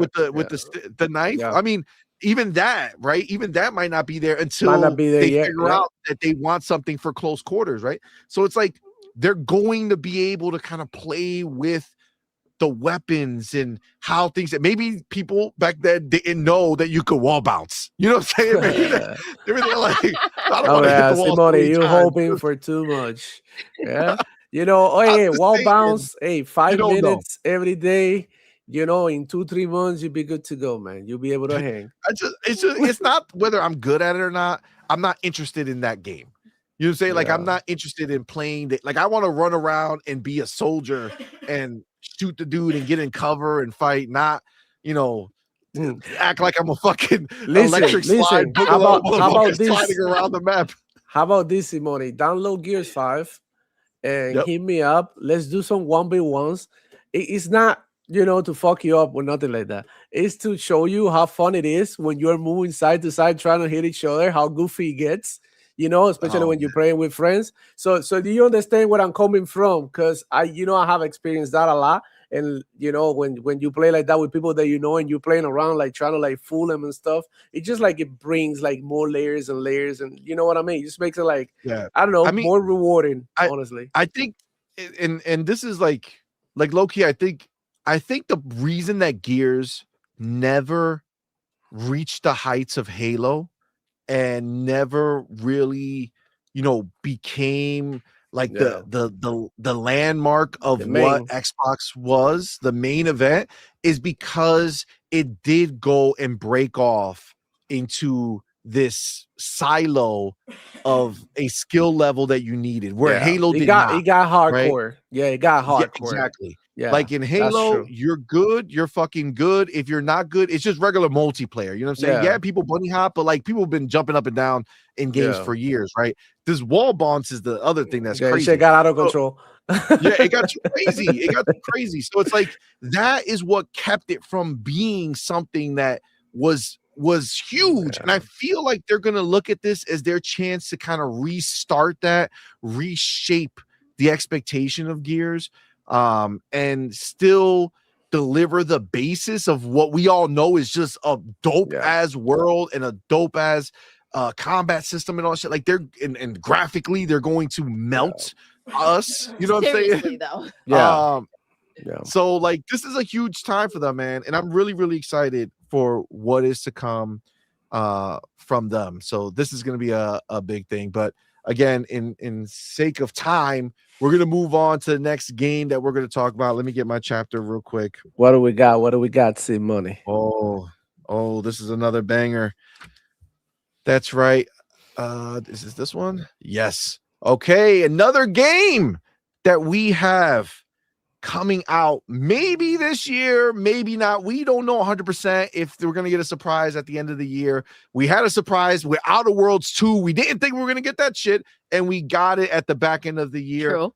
This may come out this year. It may be next year, but it for damn sure is a game that we are all excited for. And that, my friends, is Clockwork Revolution. Yes. In Exile's new game. If you don't know who In Exile is, they're one of the dopest developers out there. They made Wasteland 3, which fire was one of the first games that was a like isometric, a little bit, turn-based game. And it's like that's I don't even know what they call it. Like strategy. Yeah, like strategy type game, and you have to pick your position and how much of a percentage of a shot you have and all this other shit. I never used to fuck with things like that. But that game came to Game Pass. It was very, very early on. Yeah. And one of the big things that they did was Xbox bought them, and they got the biggest benefit because they were able to voice every enemy, like every character in the game, do all that stuff. They really crushed it, and they delivered a game that is one of my favorite games that I've played in this gen, like since last generation that it came out with. It was phenomenal. The story's amazing, choice is crazy, consequences crazy. They're really phenomenal, and this is going to be like their next evolution. I would say this is like the next evolution of In Exile. Yeah. And they had another interview here where they are again dropped right before the show, where they go deep into this game. Let's go ahead and dive deep with them. So it says, Clockwork Revolution could be the most expressive Xbox RPG in years, with In Exile aiming to bring the level of reactivity from our isometric titles into something first person, which again, the reactivity was crazy in those games. Everything had, for every action, there was a reaction. It was fantastic. Graphically, they're also killing it, right? Crushing it in this game. All right, so Clockwork Revolution is In Exile's Entertainment's most ambitious title, probably by a factor of 10. By a factor of 10. 10 times more ambitious than anything they've done before. Wasteland 3 was ambitious as all hell. So that's a huge, mark that they could be making. His team has been hard at work on this time-bending steampunk RPG for 6 years. And Fargo wanted to bring the level of reactivity from our isometric titles into something first person, a bold ambition given the heights the studio reached with Wasteland 3. This ambition manifests all throughout Avalon, a sprawling metropolis where the choices you make ripple through history. Clockwork Revolution looks exceptionally complex, as if In Exile picked Prince of Persia aficionado and Dishonored devotee as key background traits when it began development. I can see why people make those connections, he laughs. Anytime you're playing with time mechanics, Sands of Time is going to come up. And we did hire one of the key artists from Dishonored, so that aesthetic influence is real.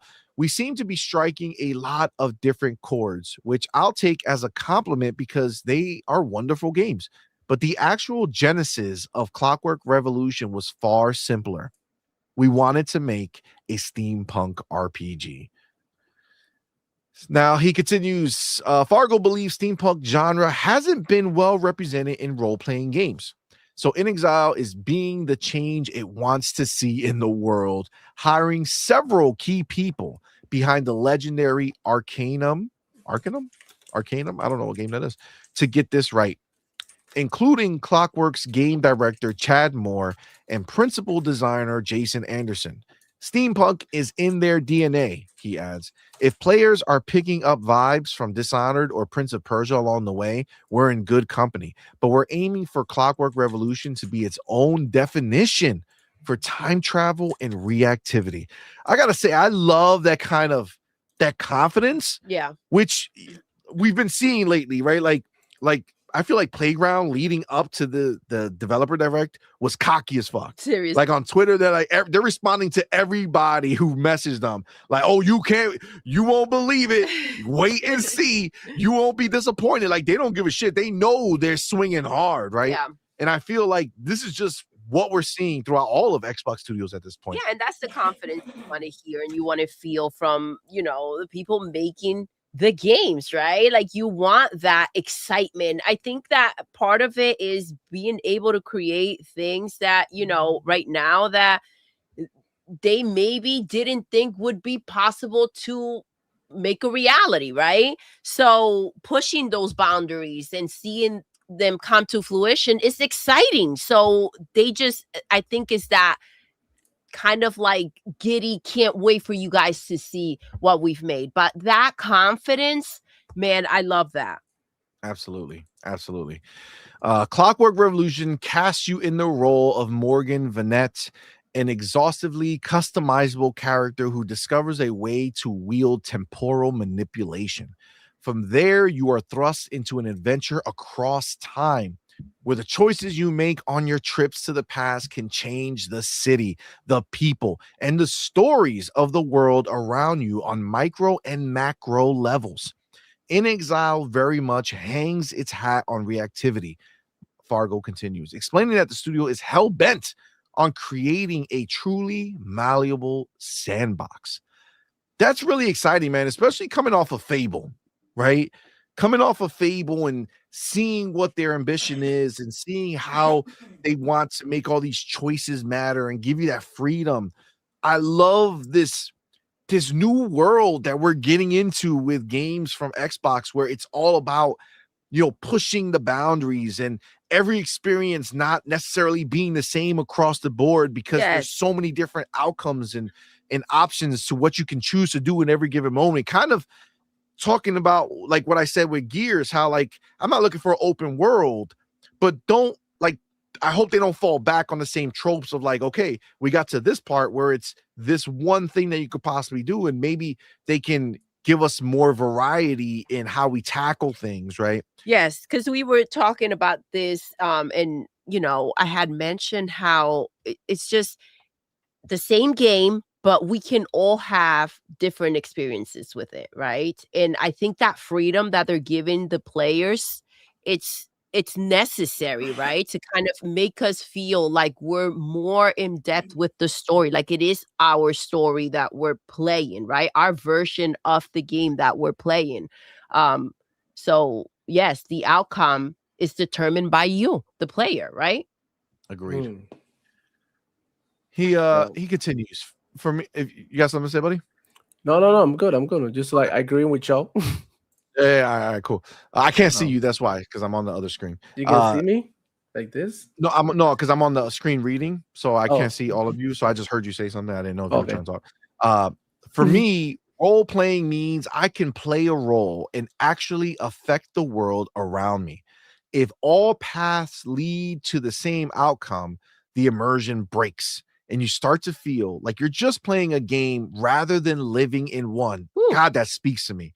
That's literally what I feel about the idea that in Fable, as soon as that prelude or that the beginning is done, you're out and you just choose where to go and what to do. I love this idea of your choices, right? So many people are going to be just stuck in that world, bro, when it comes to Fable. Facts. I feel like it's going to be highly played. Well, and this is why games like this are continuing to push that idea, because those are the games that suck you in. Yes. You know what I'm saying? Like Witcher 3 was such a time sink because there was so much you can do and experience, and the side stories some were better than the main story. You know what I'm saying? Like there was so many different things that you could do. And that really is, that's big time gaming for me. Like that's the shit that really six me in. Like I love like Avowed and shit where I was just able to do so much. It's great. Yeah, and the side stories, like you said, sometimes like they have put just as much investment into those side stories as they have on the main story, and that's why you can enjoy them so much, right? 100%. He continues, but when the nope. Wait, hold on. Rather than living. Okay. But when the world is constantly reacting and reflecting your choices, both in big ways and just as importantly in small ways, that's when immersion really sets in. While Clockwork Revolution currently has no release window, when it does land, it'll be in Exile's first AAA first-person RPG. and its first fully fledged release as part of Xbox Game Studios following the 2018 acquisition. The studio is wielding the resources to deliver an experience that's definitely deep and purposefully complex, packed with a staggering degree of content and variables. We probably build roughly 30% more content than what any player could see in a single playthrough. Ooh. We want players to be able to approach the game as a different archetype, whether you want to be good, evil, or something in between. That's so dope. That's such a dope thing, man. Yeah, I agree. My biggest thing, and I think is one of the reasons why I love Rockstar so much, was because beat the game and months later just picked it up doing something else that if I never picked up the game again, I would never experience.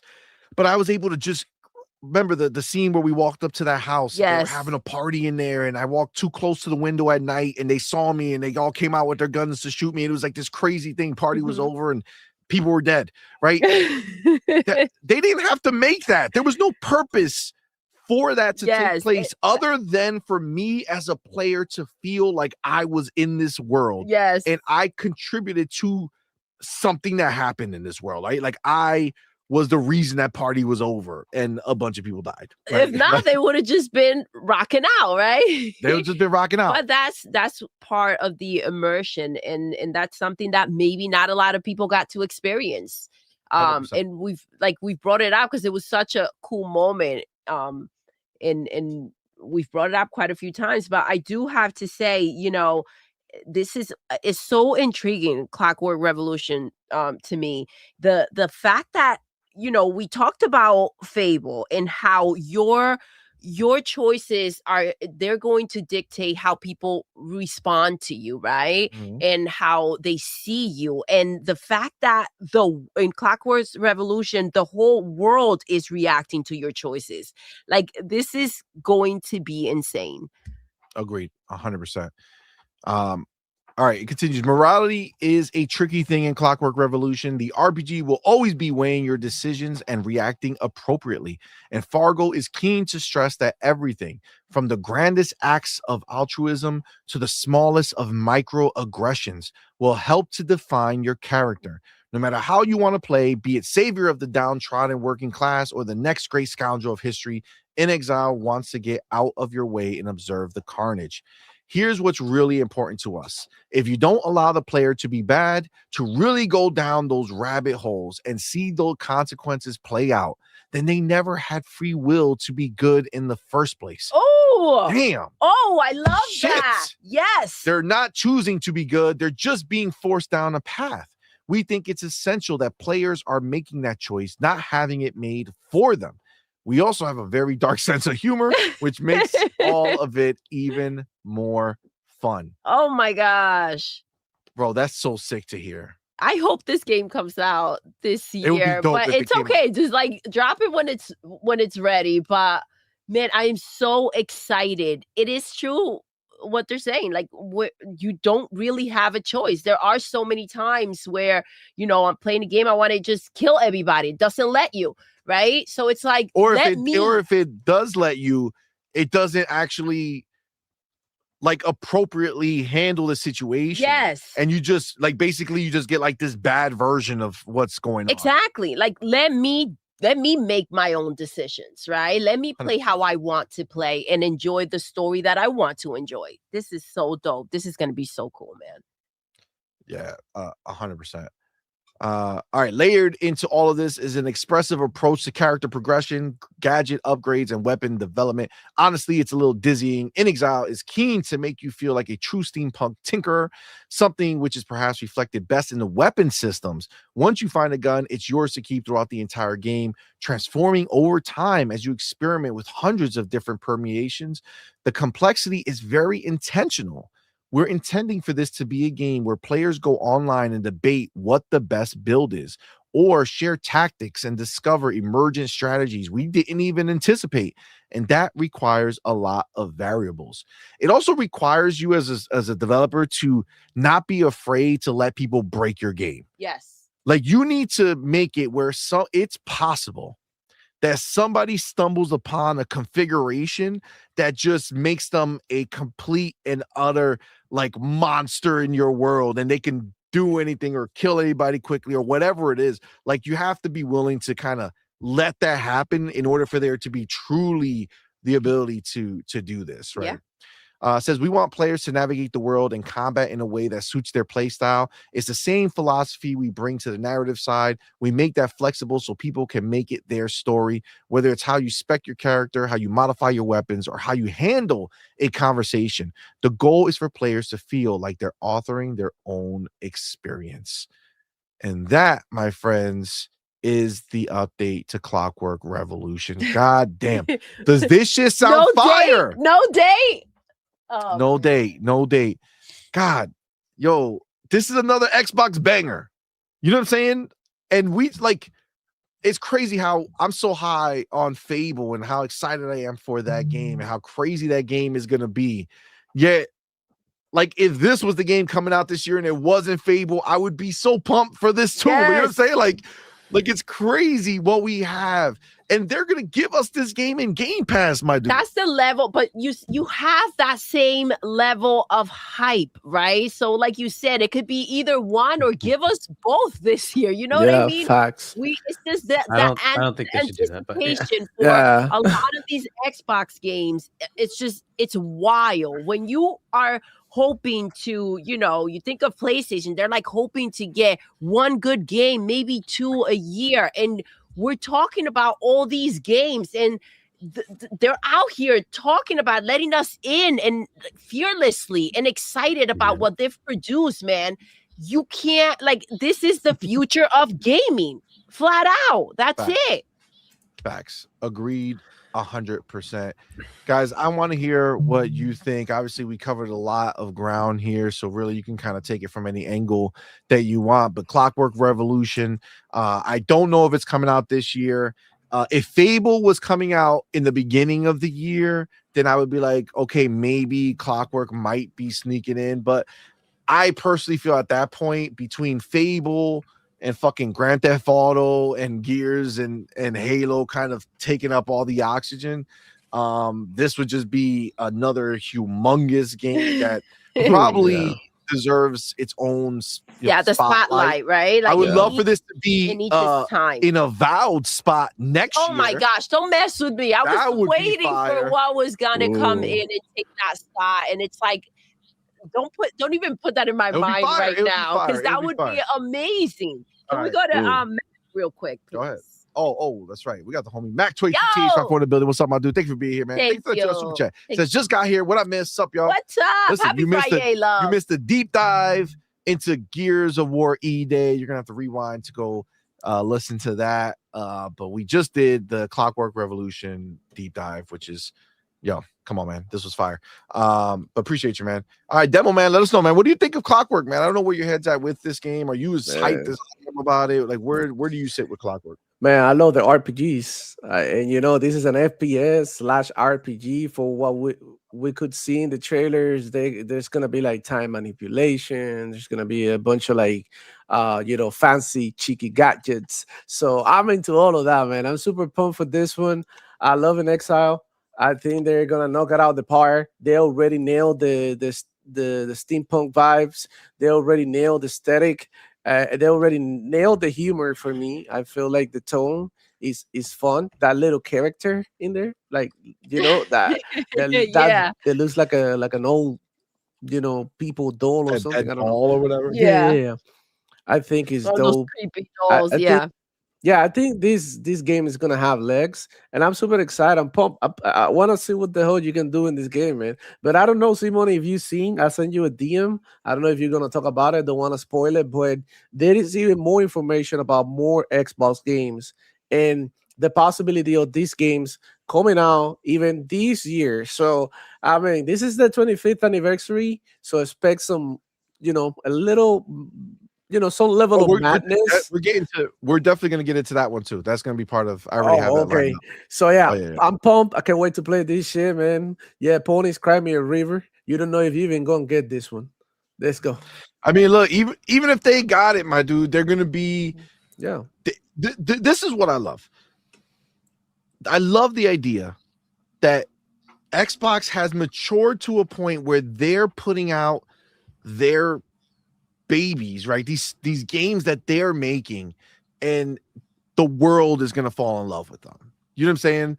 The world is going to fall in love, not just us Xbox people, not just the PC people, PlayStation people, eventually Nintendo people will get involved. And that's what gaming should be. That's what these IPs deserve, because I agree, Xbox makes 100%. fucking bangers. And for their shit to not be talked about in the same caliber as fucking PlayStation games, just because most of the journalists out there are PlayStation fans, is crazy to me. You know what I'm saying?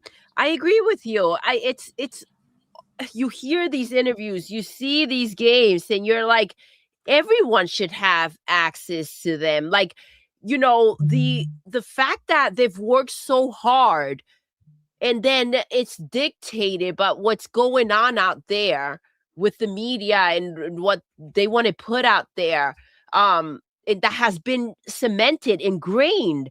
It's not fair. It's not okay. These games need to be seen. These games should be played, and people should just have access to them. Agreed. And what about you, Mr. Hargeet? Where do you sit with Clockwork? What do you feel about it? Are you pumped like we are? What do you think, man?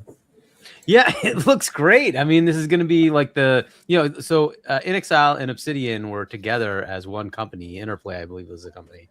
And they split up, right? And so you got the same level of talent in these two companies. Obsidian has been just killing it, dude. It's been crazy, right? And so now it's their turn. It's been a while since we've seen a game from them. You mentioned Wasteland 3, right? But it's been a while since and they've been able to now take the resources of Xbox and give you a step up from what they've been able to do before, because the budget's bigger, right? So it looks really cool. The concept's very interesting. So I'm hoping this will be a great game. They certainly have a pedigree, right? So we'll see what they bring out here. Again, another one where all the things they're saying sound awesome. So we'll just see what they deliver. And no, I don't want this year. We already have so much. We don't need to just pile on, right? What we need to do is like have stuff for next year. And I like what your thoughts were. Like, this could be the Avowed for next year. Let it be the Avowed for next year. It's perfect. Like, beginning of the year, come out Feb, March. Awesome, right? If it's ready. If it's not ready, fine. Take your time. Whatever. This could be the headliner at the end of the year as well. But yeah, I like it. It's another one of the many games that we have still to come. We know quite a few. We don't know others, right? There's still, like, we just got Kiln, which we had heard about, right? There was the that shit was in development since 2017.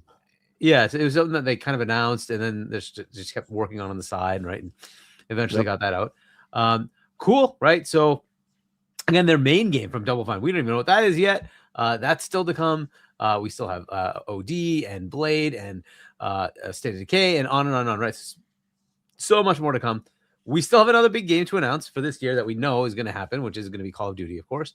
So we'll see what that's like. I'm sure there'll be other remakes and stuff as well, but whatever. There's plenty for them to talk about.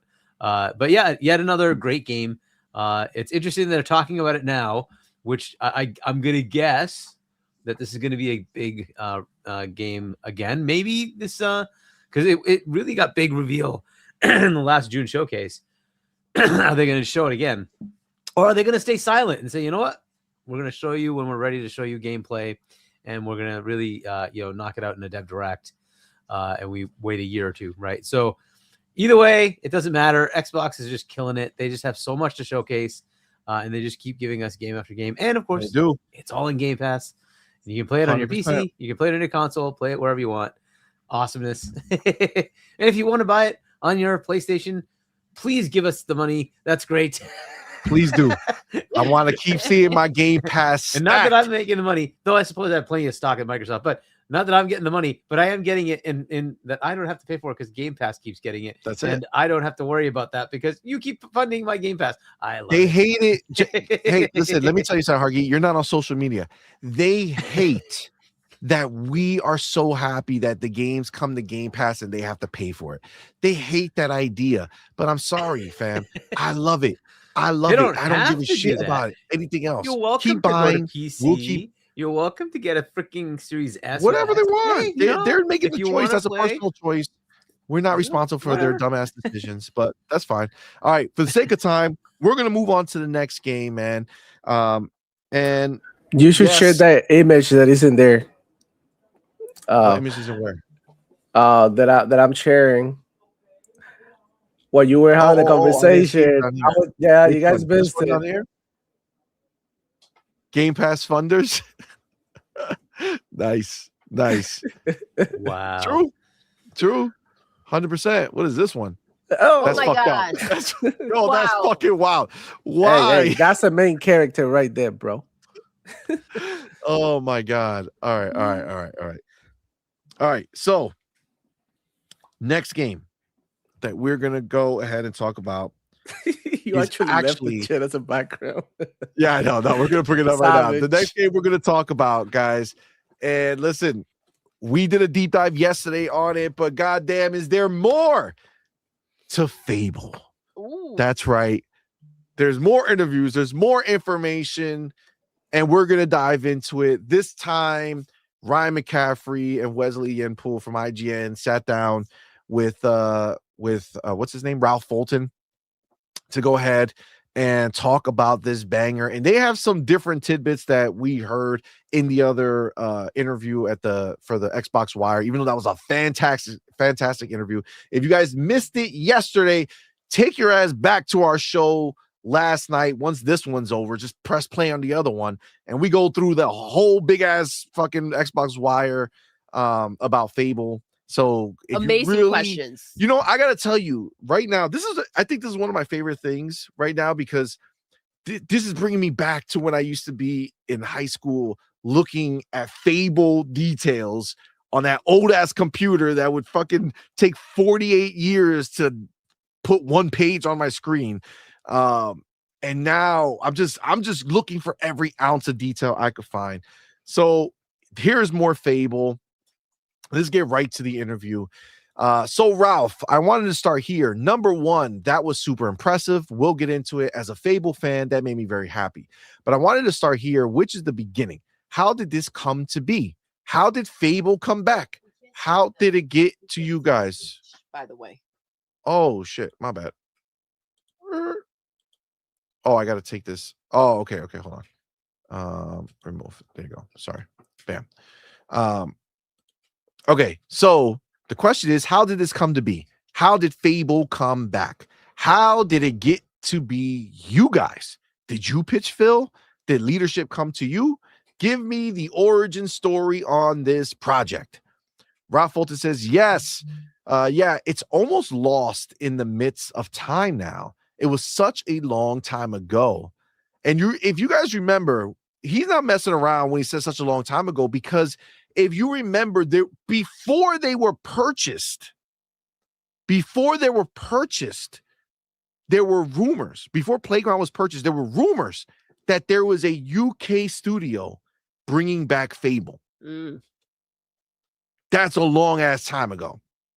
So I remember them vividly in that time. That shit was crazy. But he says, like I say in the piece, we've been working on this game for a really, really long time. But the origin story began, I would say, in the year after we shipped Forza Horizon 3. Motherfuckers are on 6 right now. I know. But Forza Horizon 3. So I'm sure you know off the top of your head, that was 2016, 2017 kind of period. And I imagine you'll also remember that by that game in the series, the team had really hit its stride, knew exactly what it was doing, understood the franchise, had really gelled and come together as a team and really knocked that game out of the park. They say, yeah, I think that's the first one we gave a 10 out of 10 to, was the third one. And and he says, in every respect, that was the hockey stick moment, just inflection point for that series. And we were still an independent studio back then. Like I said, man, see my memory. We talked about what the future looked like. And honestly, the intent to build a second team came out of a desire we had to learn and grow as developers, almost to challenge ourselves to see if we can go and achieve the same thing we've done with the Horizon team in a different genre. And there was a little bit of a, can we do this?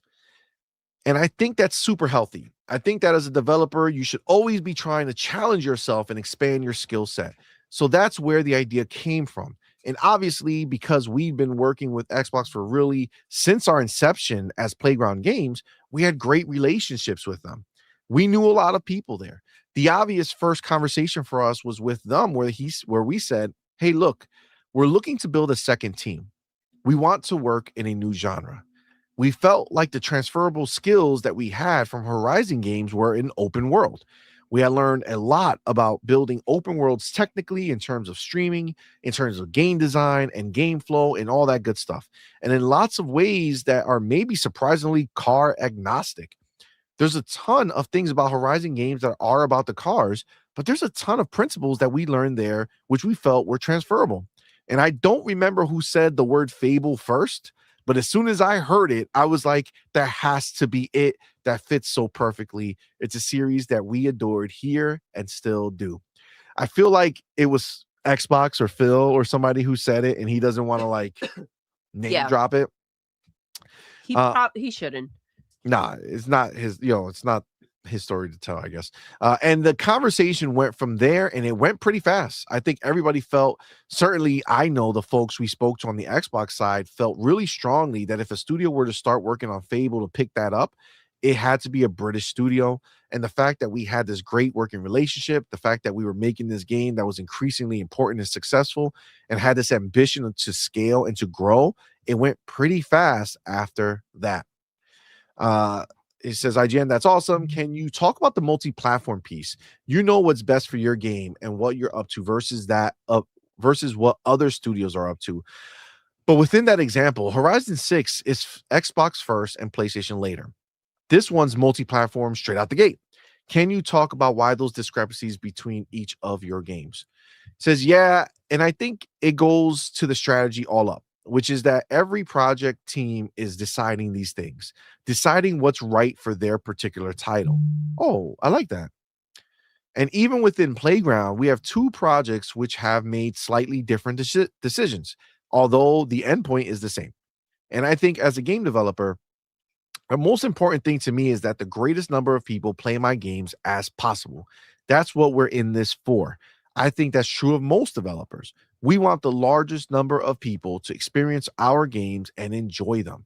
And therefore, the platform piece is really a natural extension of that. And certainly looking back on Horizon, the first Forza Horizon was an Xbox 360 exclusive. We were developing for one platform. But the way of the industry and the intervening period has been platform expansion. Even within the Horizon series, like going to PC, going to Steam, that has been the general progression. And it's in service of how we can bring our games to the largest audience possible. IGN says, right? And feel free to hop in on any of this stuff that we're talking about. I'm just kind of going through for the sake of time, but where was I? Okay, right here. From where I sit, it makes sense in terms of this is a reboot. You're trying to get this franchise back off the ground, and the best way to do that is to hit as many platforms on day one as possible. So I definitely get it. This was covered a bit in the video, but can you elaborate on what you guys wanted to make sure to capture from the originals into this new one? That was the big question when we started this project, and it dominated our thoughts and our conversations for quite a while, in the sense that we were asking, what is the nature of Fable? What is the essence of Fable? What are the things, the elements without which a game is not Fable? And to be really clear there, I'm talking high level, I'm talking conceptually, I'm not talking about locations and particular features. I'm like, what is the essence of that franchise that we love? We talked around that a lot, and we landed on a bunch of things. Choice and consequence is central to Fable. We actually wrapped that up in the word freedom, because it's about the freedom to choose, the freedom to make the choices and then have to live with the consequences of your choices. It's the freedom to go where you want, do what you want, be the hero you want to be. And that's right there is at the heart of our game. We want you to be the hero you want to be. So freedom is absolutely central to it. And I think that's something that we all like are really hooked on, the idea Absolutely. of having that freedom that they're going to be doing, which is exciting. We landed on two other tonal pillars, I think, and the first is Fairy Tale, and we actually inherited this from Lionhead. We had this treasure trove of documents which had been in storage that came originally from Lionhead, and one of them had this incredibly neat little bit of direction, which was Fable is fairy tale, not fantasy, which I think is just brilliant, incredibly incisive, and speaks to really tonally what Fable is. Because if you think about fairy tale, when you think about fantasy, they're kind of like opposite ends of the spectrum, and everyone knows what fantasy is. It's grand and sweeping, and it's high stakes. And then fairy tales right at the other end of the spectrum, and is personal and intimate, and it's about ordinary people and what happens when magic touches their lives. And then it has this moral component to it as well, and you can almost imagine the difference in color scheme. The color palette of fantasy is very different from color palette of fairy tale, and we just onboarded that as this as this really fantastic directional statement. And then finally, it's about the Britishness. Again, why was it important to Xbox that a British studio continue with Fable? Because Fable is this quintessentially British game, and not just because Albion is medieval Britain through a filter, if you like, and not just because the characters are British and have British accents. There's a sensibility to the games. There's a tone of voice, a way of thinking about things, a way of reacting to things. It's very British, and those things combined are for us the DNA of Fable. If you don't hit those things, if you're not true to those things, you're not making a Fable game. So that was something that we decided right at the start. Which obviously is like the singing essence, to my heart, right? Like that's obviously that's the essence, right? So you need to have those elements, and they do need to be authentic, or it won't work. Agreed, 100%. Love it. So I suspect I know the answer to this, but is there any narrative connection to the originals at all, or is this truly a reboot? That's a good question. He says, I'm going to avoid that question, Ryan, and I'll tell you why. We touched very lightly on story in the Dev Direct piece, but honestly, what we really wanted to do is come out and speak to the detail in the game and answer all those questions that people inevitably have about the game we haven't answered before. We're going to talk more about story later in the year, so I'm not going to say yes or no to that particular question just yet. What I would say is this, with this being a reboot, it felt really imperative for us to clear the space, to tell a story that we want to tell within Albion, which is why this isn't a sequel, for example. This isn't necessarily connected to the original timeline or events or characters, but we do share lore, and some of that original lore of the Fable universe is really important to our story. Now, let me take a brief second to say, motherfucker, didn't you just tell us you weren't going to answer the question? Right? You just answered he kind of question. did, not in depth, but he did answer the question. He said it's not connected to the original, which is what he asked, but there is some shared lore. Yeah. All right. Well, thanks for answering the question you told us that you weren't going to answer. Okay. In hindsight, I think this is IGN. In hindsight, I think that at least as a player, the mistake I think Lionhead made was jumping the timeline around so much during the sequels. That I agree with. I think most people like the setting of 1 and 2 versus jumping further ahead in 3 because, man, it's gorgeous. Again, this medieval Britain inspired look is just like, don't take me to steampunk 500 years later. Agreed. Ralph says, you'll never hear me say a word against the original trilogy, but there is, I know that was us to bring up a classic Albion, which is that really pastoral, idyllic, rural Albion. And we've absolutely tried to capture that. And hopefully you saw a bit of that in the Dev Direct. Absolutely. This is a broader question, but I'll be curious how you decide to answer it. What does a Fable game need to do in 2026 that it didn't need to do in 2008? Oh, I like that. I like that question. That's a really good question. Yes. He says, that's a super interesting question. I do think a bunch of things. I mean, we're 2 video game generations on from Fable 3 back in 2010. Technically, we're in a different world. Technology has moved on. I think game design has moved on. I think open world game design in particular has moved on. We talked about morality in the Dev Direct piece. I think it's a great thing to point to show how we've taken something which was central to those original games and reimagined it. And I think in a way which is still faithful to the original games, but opens up huge gameplay opportunities, systemic opportunities almost in our game. So we talk about how our morality system is more shades of gray. It's more about the subjectivity of morality that honestly we see in the world today. There's no objective good. There's no objective evil. You could get everyone in the world to agree that something is evil or something is bad. You couldn't get everyone in the world to agree that something is evil or something is good. That just doesn't happen. That diversity of opinion, I think, is really clear these days.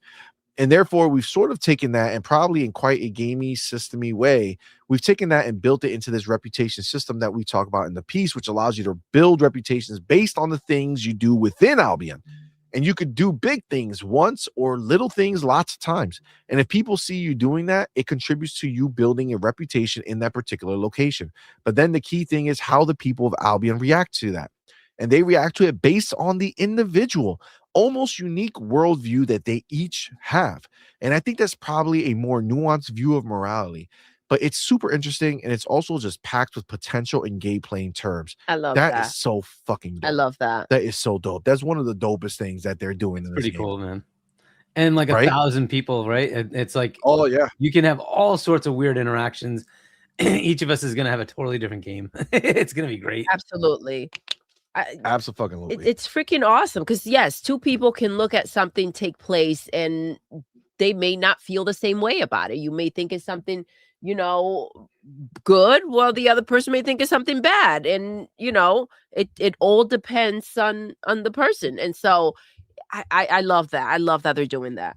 You know, I feel like this game's gonna bring back that, what do they call it? That water cooler moment, right? Where you meet, you like at work, you go and you go to the water cooler and you chat with your buddy. Like I Yeah. remember, like me personally, back when Red Dead 2 first launched, that was back when I was in the office with some of the other people, and you know, one of my coworkers was also playing Red Dead.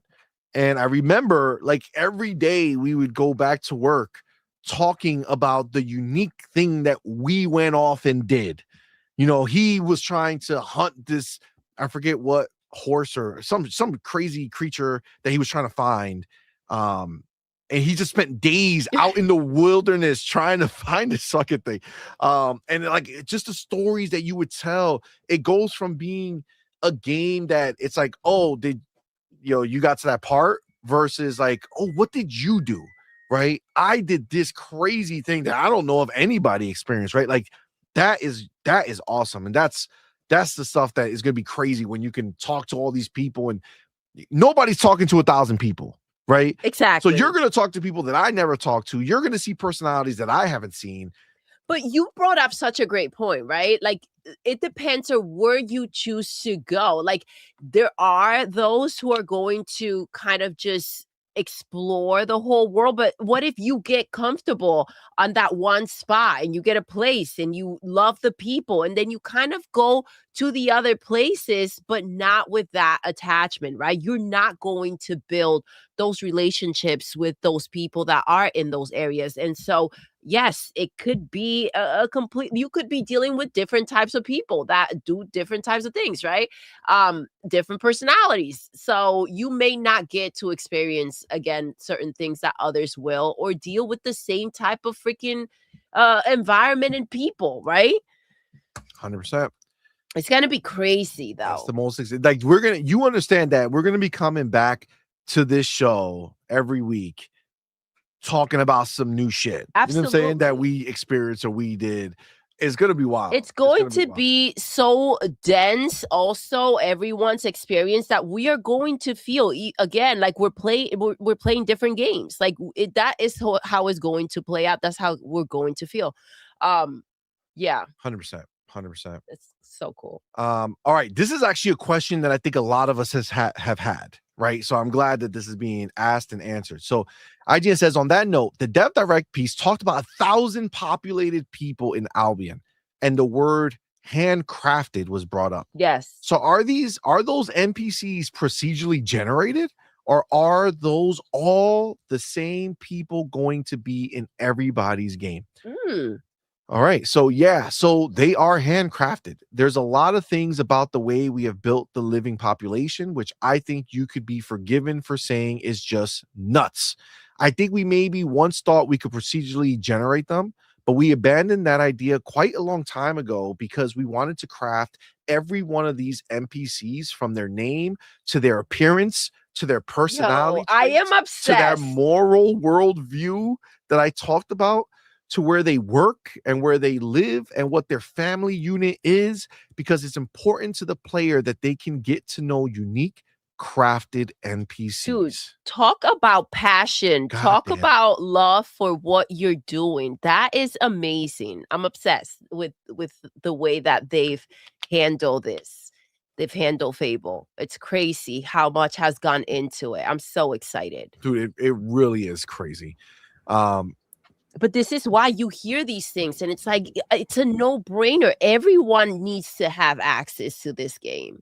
It's crazy. Yeah, it's a big deal. It's going to be a huge deserved, deal. Yes. All right, and like I said, there's 1,000 of them in the game. You can go and speak to every single one of them in fully voiced conversations.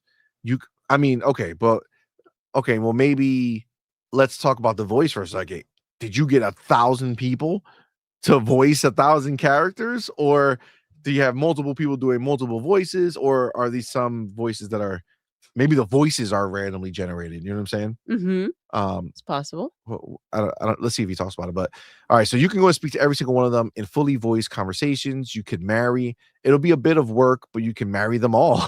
You can have kids with them. You can hire them. You can fire them. They are just great fun. And also, they act as this sort of Greek chorus, if you like, reflecting your choices and your morality back at you. So as you walk around, that's classic Fable, isn't it? People catcalling you in the street, telling you what they think of you. It's a brilliant thing in our game as well. And it's a great way of tracking how popular your decisions have been, your choices have been. I'm curious as to how many wives Ryard's going to have. He had 3, right? He said on the last one. I think so. Listen, keep us posted, Ryard. Listen, the question is if you're going to be able to break up families. You know what I'm saying? That's the interesting one. Where if there's a married couple and you can slide through. You know what I'm saying? You can slide through, take a dude's wife, and he tries to, come at you. Then you got to kill him. You know what I'm saying? Or you just kill him ahead of time in some sort of weird accident where nobody sees it. Ooh. And then you're there for the morning wife, the shoulder to cry. Hey, what happened? Dead. Oh, that's so I brought sad. some bread. I know how to make you feel better. That's crazy. And sausage, if you like. Ooh. I brought some meatballs. and oh my god! And a French roll, baby. Let's Holy go. Crap. Oh my god! Oh my god! Holy shit! All right, guys, I have to go, man. It's been a pleasure. I gotta go. My kid's sick. I'm sick too. Have a good night, bro. Yeah, I gotta wake up early to go to work. I gotta push through, man. Appreciate you guys, man. Much love. I can't wait to be back here next Friday, man. Let's talk that shit, man, because there's a lot of things going on. And next Friday is gonna be spicy as well. So I'll see you guys on the next one. Always a pleasure. Catch you later, man. Have a good night, bro. Good night, guys. Thank you. Good night, man. All right. So he says there's just a complete not throwaway moment in the Dev Direct, but just a little quick second of gameplay when the team's talking about that where it's like you get labeled as a miserable twat or something is a rich twat. And I was just like, that's Fable. That's as British as it gets there. He said, yeah, I'm glad you spotted that. Is there for a half second or something like that, but you caught it. On the same track, the Dev Direct piece talked about the more fluid good and evil system morality. Will you physically change appearance like you classically did in the original 3 based on how you behave? This is one of the things that a lot of people are kind of bitching about. This is where there's some contention. He says that sort of character morphing feature, obviously a really central part of the original games. It's not in ours, and I'll tell you why. There's probably a couple of reasons. One, I guess it's about that high level principle I was talking about, that there is no objective good and evil. And the original games were predicated on there being an objective good and an objective evil. And you were somewhere along that scale. And that's what determined how your appearance changed. But for us, that doesn't really work. The way I've described our morality system working, you're never that thing. Absolutely. You're different things to different people based on what they like or what they choose to value. So that's one reason that it didn't work. And honestly, that makes so much fucking sense.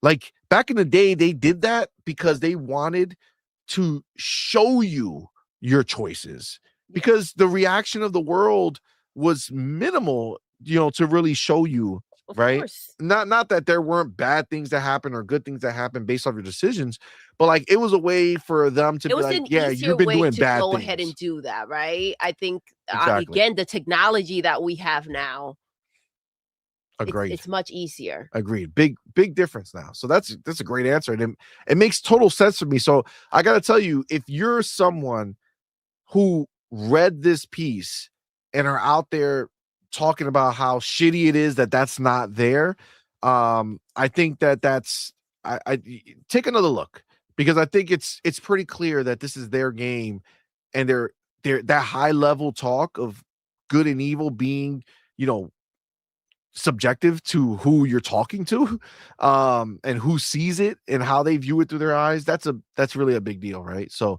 it makes sense why it's not there. Agree. He says there's another reason, which is in our game, you build reputation based on the settlement, the town, the city that you're in, the part of the world that you're in. But when you go to a new place, a place you've never been to before, you walk in without any reputation, and thus Ooh. nobody knows what to think about you. And you can almost, through your behavior, through your choices, form completely different reputations, a Freedom. completely right? different identity. It's like living in a new city, Yes. right? Like, I fucked up my life here. I did horrible shit. I'm Time gonna to back go. up. I'm gonna go to a new country or a new city, and I'm gonna be a new person, right? So good, my lord. I mean, that's fucking a fantastic reason not to But do it is true. Listen, if you don't know someone, even if you know someone, you don't necessarily know if they're a good person or bad, right? And what really defines that? Like we said, people can look at things in different ways. It's not worn on you, right? So yes, the part of being free in this world, it is that you can go ahead and kind of, if you have a reputation here, you can move on and go ahead, and people don't know that, right? That's huge. Yeah. That's huge. So he says, and you can do that across all the locations in the game. Now, you couldn't do that if you walked in with horns and a trident. Exactly. Your Can you reputation will imagine? precede you in that instance. And honestly, that ability to be completely in control of your identity and thus what people think of you felt more important to us than that legacy feature. So it worked great in those games. It didn't seem to fit in ours. So we don't have it. Now, let me say one thing though. I will say this. That is a great answer for this. To be fair, it's also making it about the good and evil part. I don't know. I feel like I don't remember properly, but I also remember the idea that if you would get stronger, right? Or you would look stronger depending on how you fought or how you did things. And if you were magic, you would look all frail and shit. Like you would almost like be pale because you went so much into magic. Okay. So there's other ways that they did it that Mhm. didn't do that. But I guess still, no matter what, if you went in that way, people would know that you were a certain thing, right? Or you Yeah. were a certain way. So the answer still fits, but there is that kind of side of it as well. All right. So based on what we've seen in this video physically, how big is Albion? How big is your open world in this? Maybe relative to a Horizon game, I guess, would probably be just the best apples to apples comparison.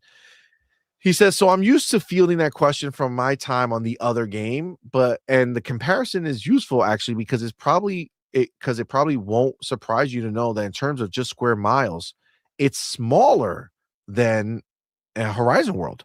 Horizon Worlds are designed to be experienced at 250 miles per hour. So you cover the distance far faster in those games than you do in ours. In our game, you move at the speed of a horse at most, which makes sense too, because if you think about Forza Horizon, the world is huge, but a lot of it is a lot of in between space, right?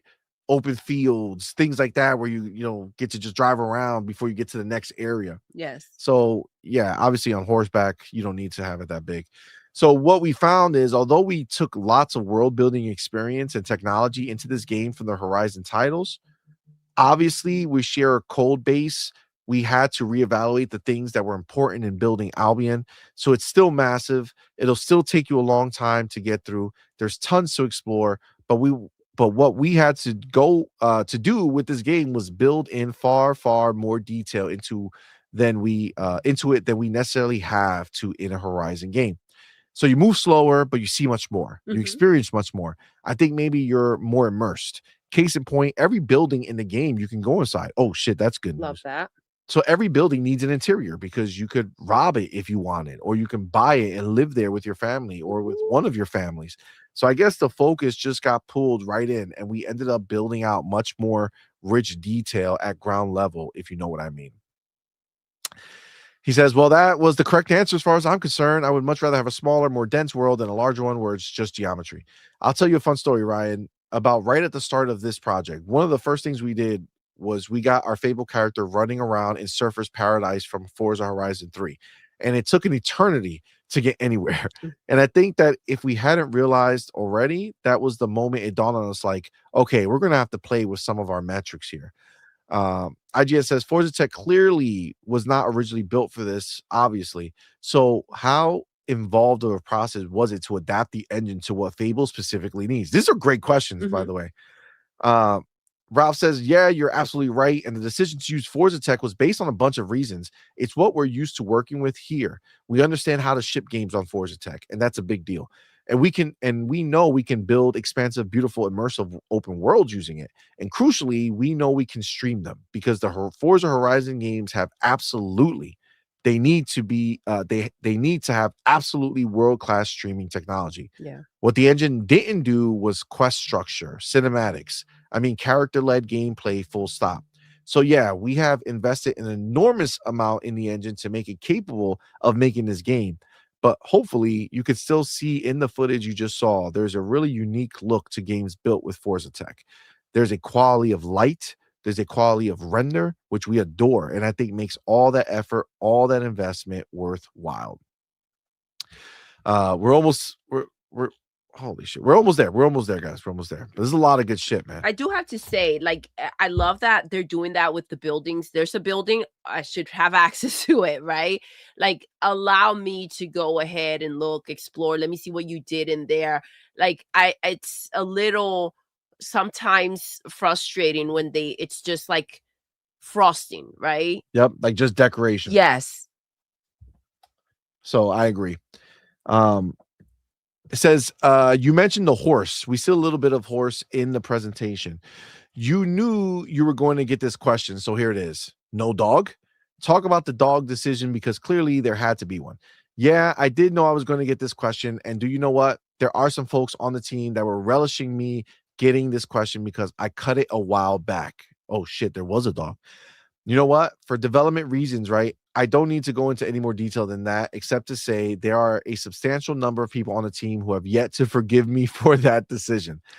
So that's item number one for the sequel, then, is what you're telling me. It better be. He says, I hear you on that. Hey, for those people that still bear a grudge, this is my penance. He says, well, on that note, which classic Fable's your personal favorite? I'm sure different people on the team have different answers, but what's your answer? I love them all. Fable 2 has a really special place in my heart. For me, it's kind of a point of inspiration because I think the thing I remember most vividly from playing it is just a sense of a place being in Albion. I can remember walking up to Bower Lake like it was yesterday. The drive to try and recreate the same feeling in our world has been really strong. They say 2 is my favorite as well, so I'm glad that you said 2, which makes the dog thing all the more shocking. So if you were on the team, I would be one of those people that would be holding. If I were on the team, I'll be holding a grudge against you. You mentioned in the video mentioned a clear reverence for and respect for Lionhead built. Has Peter Molyneux seen this game yet? Oh shit! To my knowledge, he has not. He has not. But you're right. We as a team, I think, wear the responsibility of carrying on the franchise really heavily. I think it's something we're all conscious of. Everybody who's on this team, and this isn't PR. We've built a team from scratch for this project. And the thing that unites every single person is that they came here to make Fable. They didn't come here to work for Playground Games necessarily. They came here to make Fable. Everyone is first and foremost a fan. And I think everybody is really eager with anticipation to see the reaction we get from everyone, from fans all over the world when we finally show some stuff at Dev Direct. That's and awesome. That is it. What big shoes to fill. Big shoes to fill. You know, it's. But there seems to be filling them pretty good. Yeah, seems to be filling them pretty good. Man, it was lengthy, but goddamn. Was worth there a it, lot for of good sure. information on here? Even more than It's we went through crazy yesterday. because at first I was like, okay, I wonder how much different, and it was different. We got a lot more. We got essentially a few things were mirrored, but for the most part, this was just a complete different interview. Great questions on both. So this was Abso-fucking-lutely. really good. Absolutely. Hargeet, I want to get to you and hear everything that you feel from getting all this new information. But before we do any of that, I do have to go ahead and get our boy motherfucking Jonas the Dad. Yo! Shout out to our boy Jonas the Dad, man. Thank you, my brother. He went ahead and gifted 20 all point for gamer memberships. Thank you so much. Shout out to the homie Jonas the Dad, man. Thank you so much you. again. Helping us on our road to GDC, man. Let's That's fire, go. bro. Thank you so much. I Appreciate really do you. appreciate it. Y'all know what to do. Tell them, baby. Put that motherfucking welcome to the family emoji in the chat. Welcome our newest members, man. We appreciate each and every one of y'all for rocking out with us. And of course, our boy Jonas the Dad. You know what he wants. Thank you, my brother. Put the FB in Give the it chat to him. for our boy Jonas the motherfucking Dad, man. That is fire. Thank you, sir. Thank you so much. We do have our boy Ryu are gaming with that Yo! $20 super chat. Appreciate you, my dude. Thank you so very much. much. Says Phil lives on all ponies' heads rent free while they pay our Game Pass games. They pay for our Game Pass games. Hashtag year of Xbox 26. Let's go. Hashtag booster seat. God damn it. Hashtag Fable game of the year. I mean, that's very fucking possible. Oh, Shout out to our boy, motherfucking Ryu Art. You got bars. They do have that dude on their mind all the time. It's sad. It's sad. Daddy Phil. Daddy Phil is what Phil. they call them. Daddy Phil.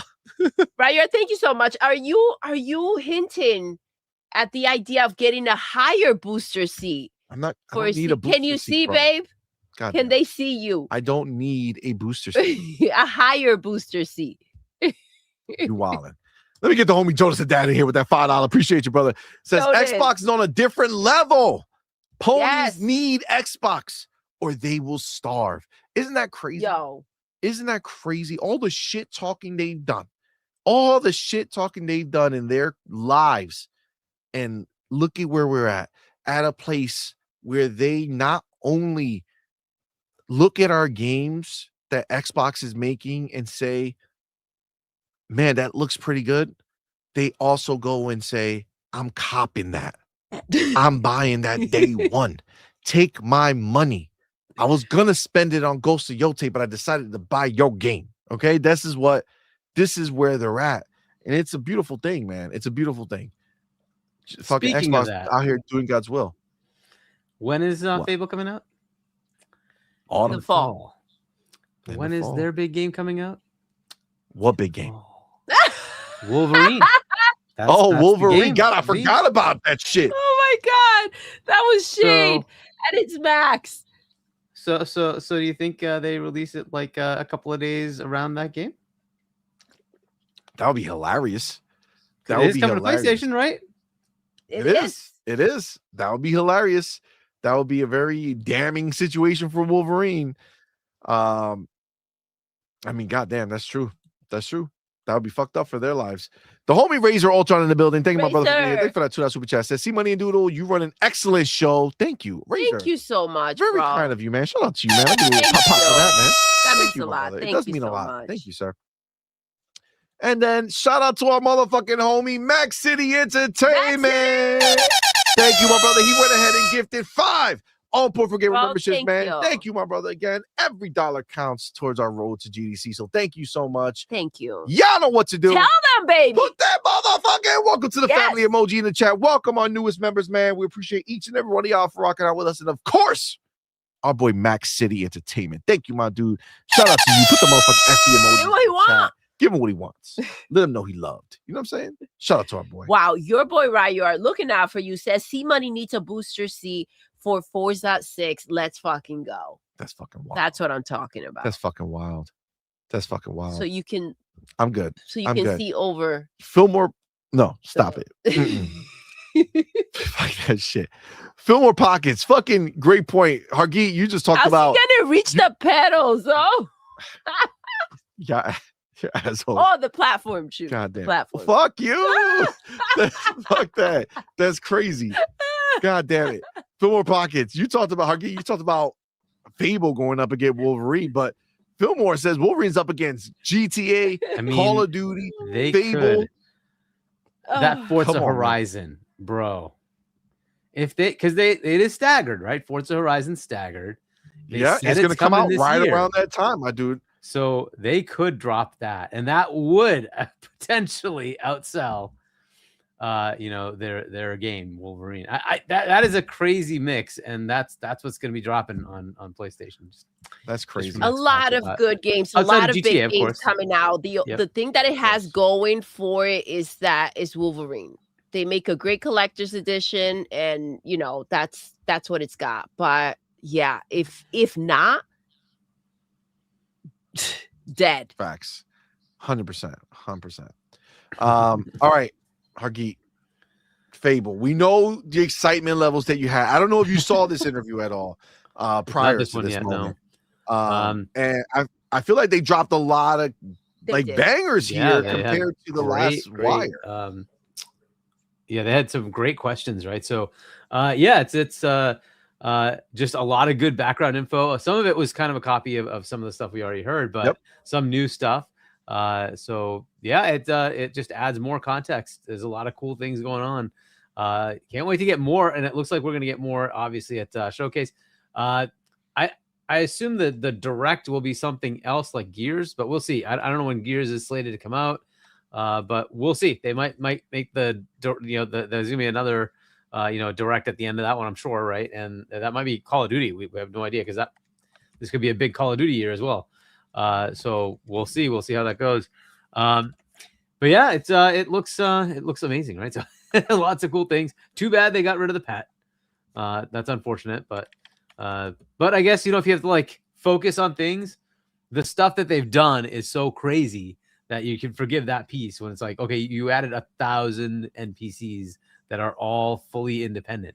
That's pretty crazy, right? So, if that is what you have to give up for that, fine, fair enough, right? So, lots of cool info. I just want to eventually just play this game. I just want to play it, but yeah, hopefully, it'll come out and it'll be awesome.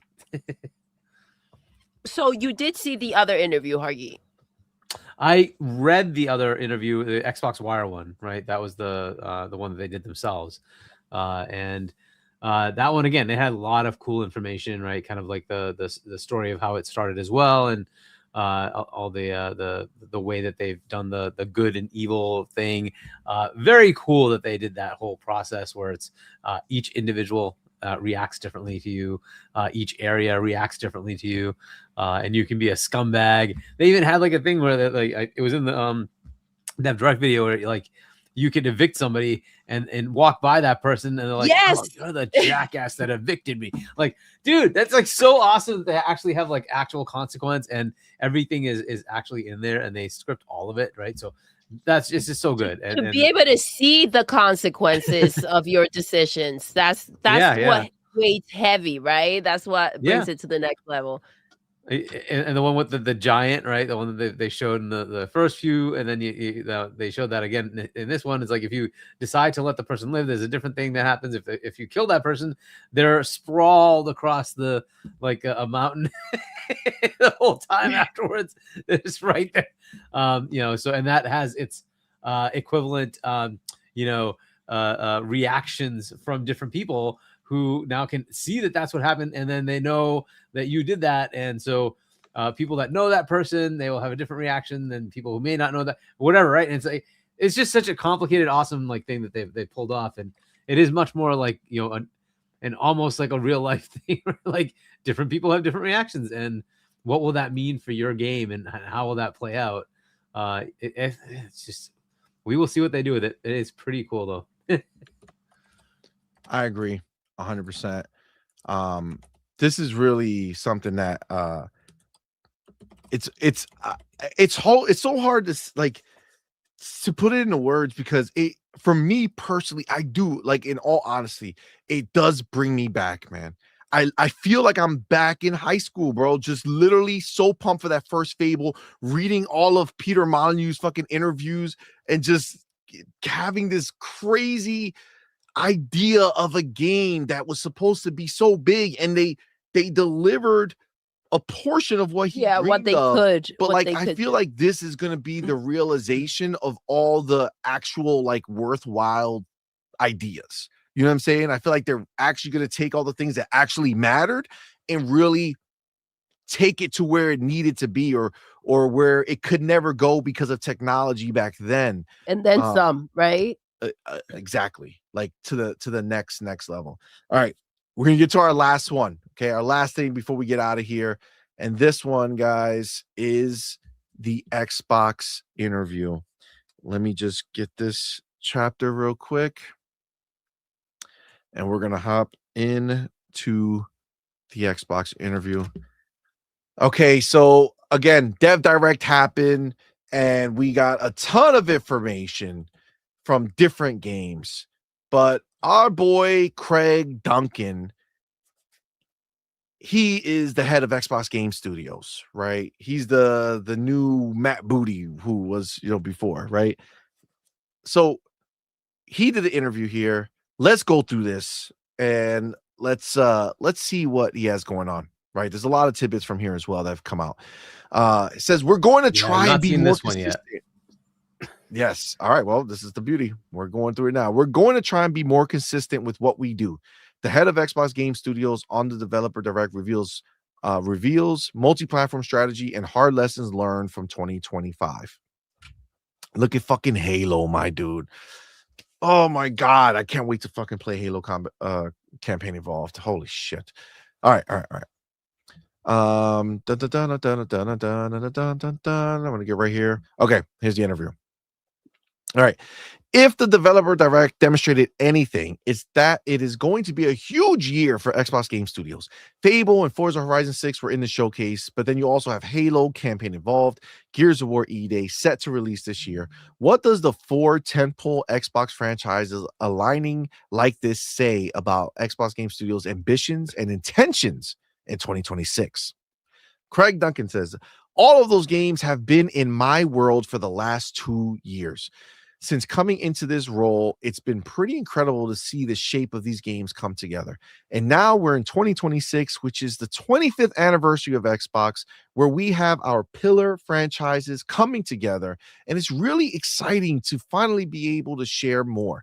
One of the best things we get to do as game makers is share the passion and excitement for what we're building with the world. It's great to have a moment like the Developer Direct to start the year, and I'm really happy that the teams, Playground and Double Fine particularly, are able to actually share what they've been working on.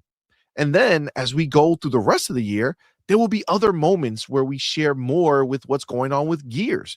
And obviously, Halo had its announcement last year. I love that we have a portfolio that has everything from Forza to Fable, Halo to Killing to Keeper, the Obsidian RPGs that were released last year to In Exile's Clockwork Revolution. We have a fantastic portfolio.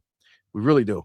GR says, this generation has really been defined by the quality of its RPGs. Playground has never built a fantasy action RPG before. What is a risk them taking on Fable? Was it a risk them taking on Fable? Craig says, when I think about Playground and their history with the Forza Horizon franchise and their desire to take on Fable as a franchise, I think it's really about this relentless pursuit of excellence. We all know what that means in Forza Horizon. We've all seen that franchise get bigger and bigger every year. But what does that mean for Fable? I have played a bunch of the game. I've messed around with the combat and the living population, and it's just mind-blowing. I'm so excited that we talked about it in the Developer Direct because it's something that people wouldn't expect.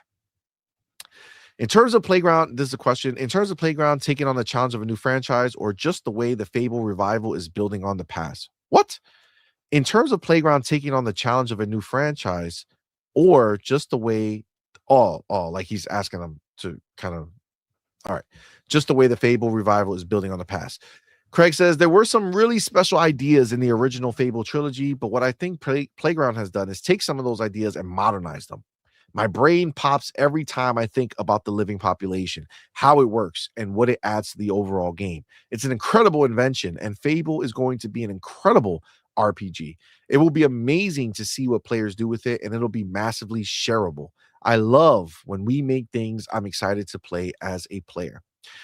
GR says, which is probably a good time for us to pivot to Kiln, a quintessentially weird game from Double Fine. How does the studio fit into the Xbox Game Studios group? I think it's always interesting how games start and how they turn into the games that we ultimately take to market. And sure, there are game ideas that never see the light of day. There are probably ideas that happen in the team that don't even make it to me, and that's fine as well. But all of our teams are different, whether it's Double Fine or Rare or World Edge making Age of Empires. All of our teams are unique studios, and we want to encourage them to make things that are differentiated, that represent their ideas and their passions, which honestly is what we love, right? Yeah. Is the fact that that is so true for Xbox, right? They have such a wide breadth of genres and studios who are making different games at high levels, which is fantastic. So much talent, bro. Absolutely. When I think about differentiated, Double Fine is definitely at the top of the list. Whether it's ideas that come from their Amnesia Fortnite, whether they have a creator like Lee Petty that's got a game he really wants to make, which is where Keeper came from, or whether it's just Tim Schafer saying, hey, Craig, next time you come to Double Fine, do you want to play a multiplayer pottery party brawler? And I have to say, I mean, I don't know what that is, but sure. And then we just spend the whole time grinning ear to ear. I like he did that. That's a callback. That's a callback, What? Craig. No. Craig. No. Oh, shit. Astrobot just got a fucking elbow to the face. Oh, shit. Damn, fucking Craig. He's fucking not playing around. He's not. That's some gangster shit right there. No, he didn't. And then we just spend the whole time grinning ear to ear. I feel like if this was a video, this was a video interview, he would be like, just spend the whole time grinning ear to ear and give you like a look. You know what I'm saying? Like he just look to the camera like I love it. like man. fuck you, Astrobot. You know what I'm saying? Fucking go. Game of the year, my ass. While we're playing it, I think we have something really special here. Man, it's funny because when I watched it, I didn't feel like the right type of game for me, and it probably is not. But damn, do they not have a lot of hype for it? You know what I'm saying? Like it's infectious, right? It is. It makes me want to play it and see whether I'm going to like it or not. GR says, with new Fable, Forza, Gears, and Halo games set to land this year, how do you see something like Kiln factoring into your plans and priorities? My job and the ambition of the organization is how do we get Kiln to as many players as we can to help the ideas of the team reach as much success as they can.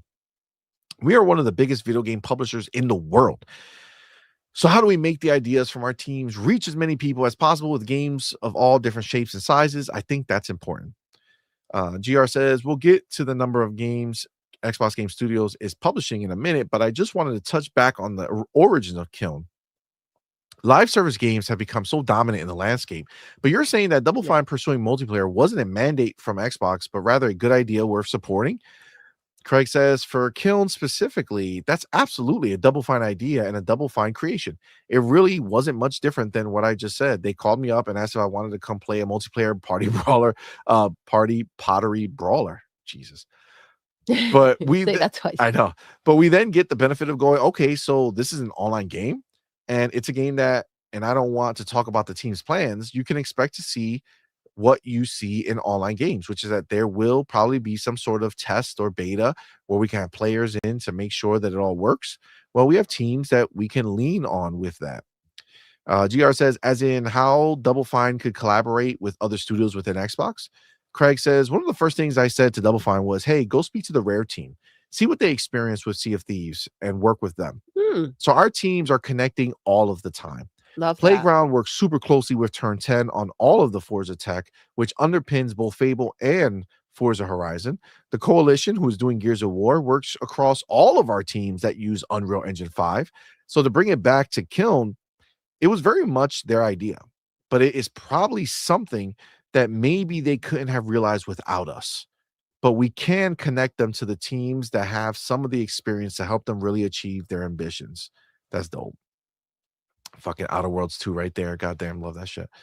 GR, by my count, Xbox Game Studios published 6 first-party games, 1 into early access, 2 from third-party studios, and 6 on PlayStation 5 in 2025.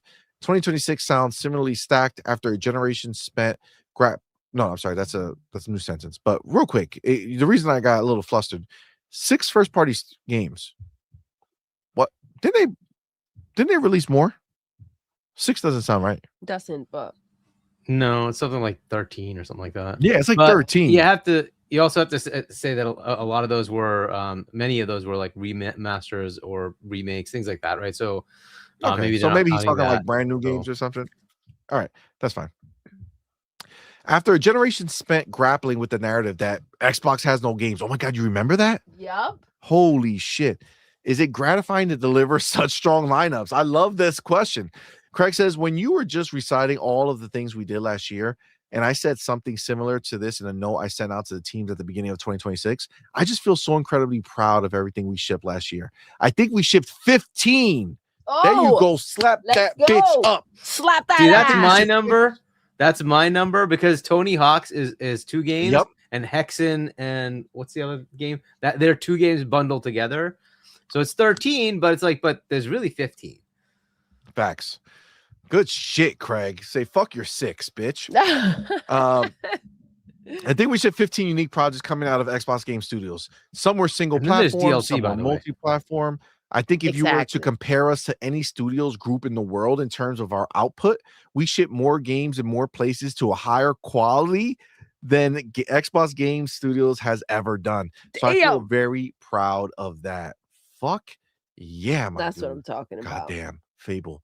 Bro, I could watch this shit forever. You know what I'm saying? Like, oh, damn, they just transitioned to Forza like a beast. Okay, let me stop. All right, GR, I'm not surprised. Although I will say that I thought Xbox's release calendar was a little congested. Xbox Game Studios releases 3 games in August and 3 in October, for example. Fuck you, bro. Don't worry about it. The fuck? Craig says, we had some moments where we were probably on top of ourselves. If I think back to October, we had Ninja Gaiden 4, Outer Worlds 2, and Keeper. Yeah. And then the ROG Xbox Ally handheld and the Halo Campaign Evolved announcement on top of all that. Yeah, laughing. Like all of those games that I just mentioned are incredible games. We went into that period going, okay, we think they are all for different people. Exactly. Not every game is for everyone. Exactly. The weird but chill, as Tim describes it, Keeper is different to the hyperfast combat in Ninja Gaiden 4, which is different to the wonderful world Obsidian brought to life in Outer Worlds 2. They're different, but it's still a bunch of games releasing within a short window of time between each other. Facts.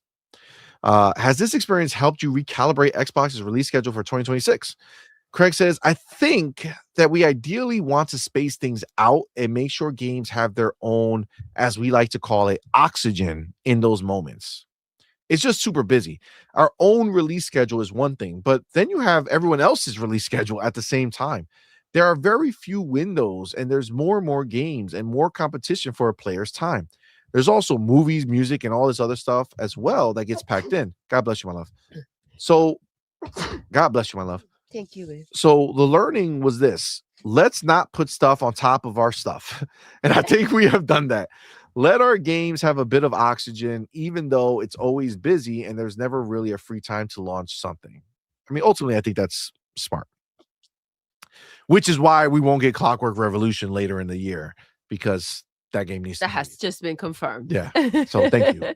GR, speaking of oxygen being taken out of the calendar, how are you feeling about the release of Grand Theft Auto 6, which obviously got delayed to November? Is GTA 6 impacting Xbox's plans, or is it not something you're thinking about?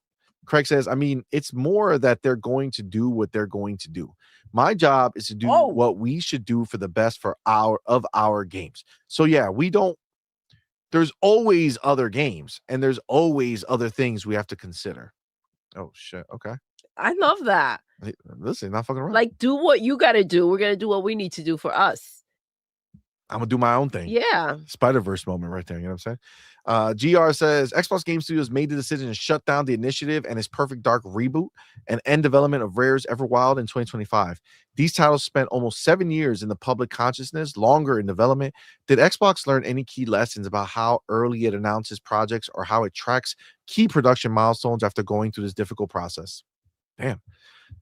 Craig says those things are really tough to do. If we make any changes to our business that affect people in their jobs, that is really tough. I just want to be honest and transparent with you. I wouldn't go into individual projects just because there were people that worked on those games and put their heart and soul into them.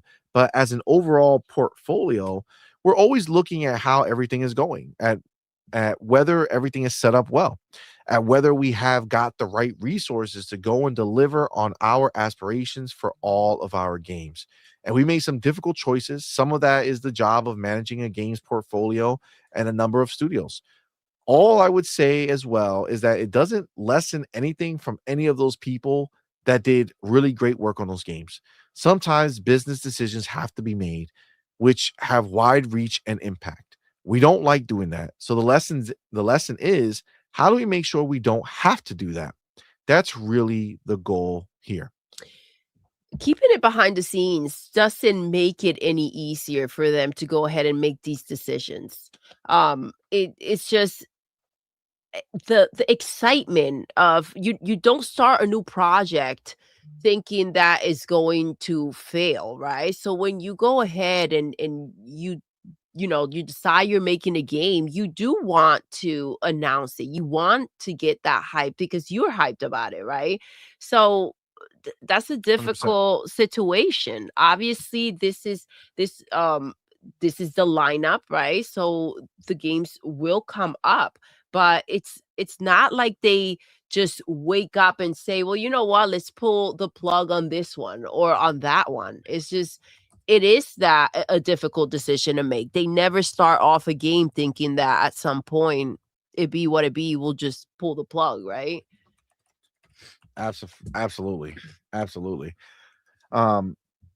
And nobody wants to do that. Exactly. Right, especially you invested so much money, right? Like, that's the last thing you want to do. GR says Xbox ported 6 titles to PlayStation 5 in 2025, more games than PlayStation released on their own console, just to be fair.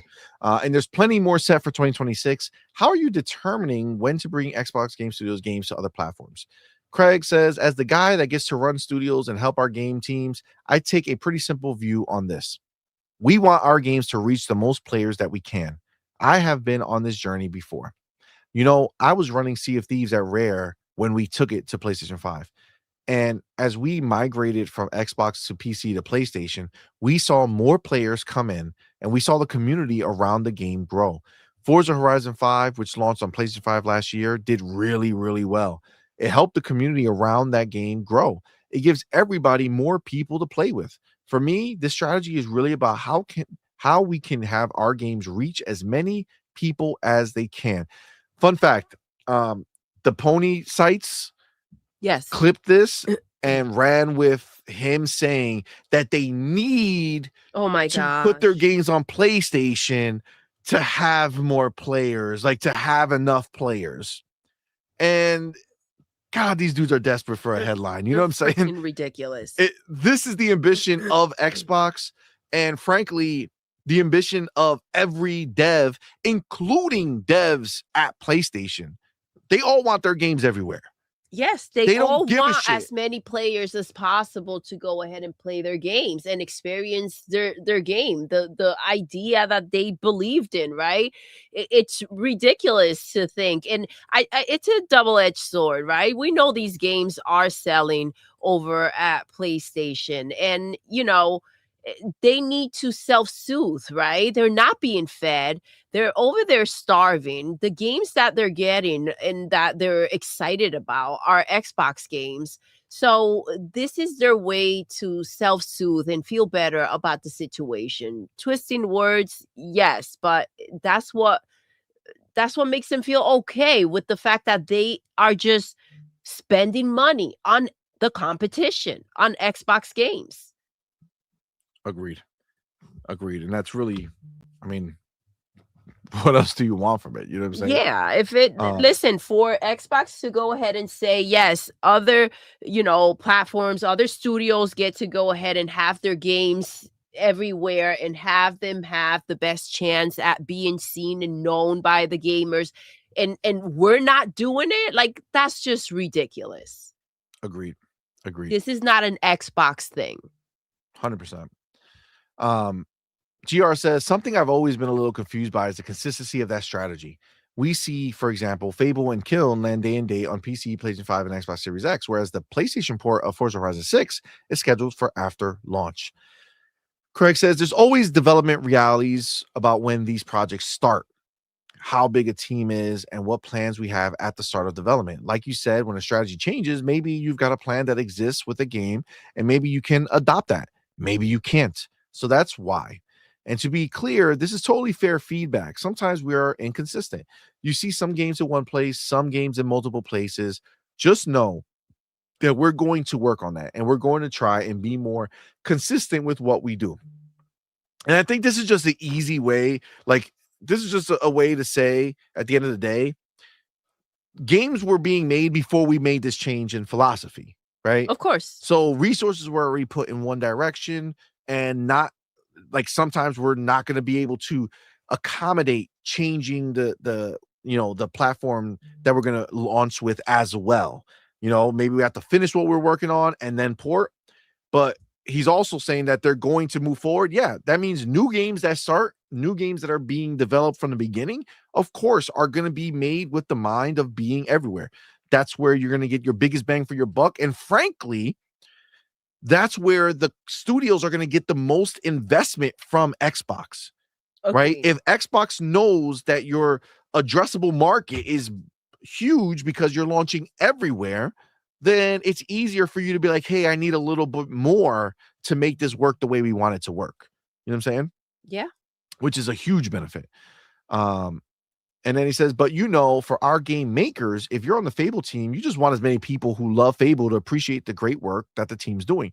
That's always our goal. It's rarely more complicated than that. It's like, how can we get this game to as many players as we can? GR says, and that's not always going to work. Look at Lego Horizon. They put it on the Switch, didn't really sell, right? Well, you have to make a good game first. Exactly. You have to make a good game that everybody wants to play, or at least is interested in playing. And let's just say Lego Horizon wasn't it, ain't it? Okay, it's not at the top of the list of hope, Lego right? games. Look at what happened to that. So the hope did not help them. GR says, would you like to see Xbox Game Studios get to a place where all of its first-party releases are landing across other platforms from day one? Craig says, my number one job is to help our teams be successful. If I think about my role, some of that is optionality about what we do and what we approach. You used the word port before, and not to sort of pick you up on that word specifically, but wherever our games show up, we want them to show up and be the best they can be for that platform. So we want to take advantage of whatever features and nuances that platform has. So that may lead to a bit of optionality, which is to say, if we're only in a position to release a game on a platform and not have it show up really well, then I think we wouldn't do that. I think we would have a conversation. Yeah, that's true.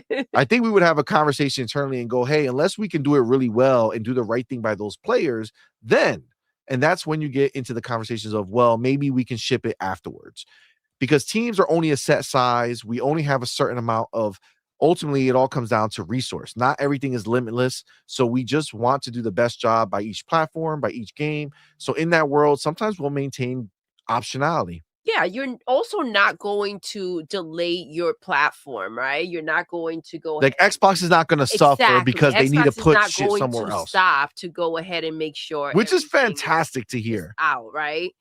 100%. Which is funny because nobody's running with that idea. But what he's really saying is, we'll do a PlayStation version or a Switch 2 version as long as when we make the game for Xbox, the team's vision is fully fulfilled. Exactly. If we have to cut corners because now we have to set aside time to use another system or do something like that, then we're not going to do it. But if they have everything ready to go, then we're good to go. They didn't understand that. They didn't understand that. They don't want to understand that. No. But that's okay. Okay, so not everything is limitless. So we just want to do the best job by each platform, by each game. So in that world, sometimes we'll maintain optionality. Some games we might go to PC first. Others we might go console first. Grounded 2 is a really good example of this, which we launched at the game preview, Steam and PC initially. So yeah, I think it won't always be the same. All right, he says, we're running out of time. So my last question is about what place you believe Xbox Game Studios holds in the wider Xbox organization as it approaches its 25th anniversary, given how much has changed in that time.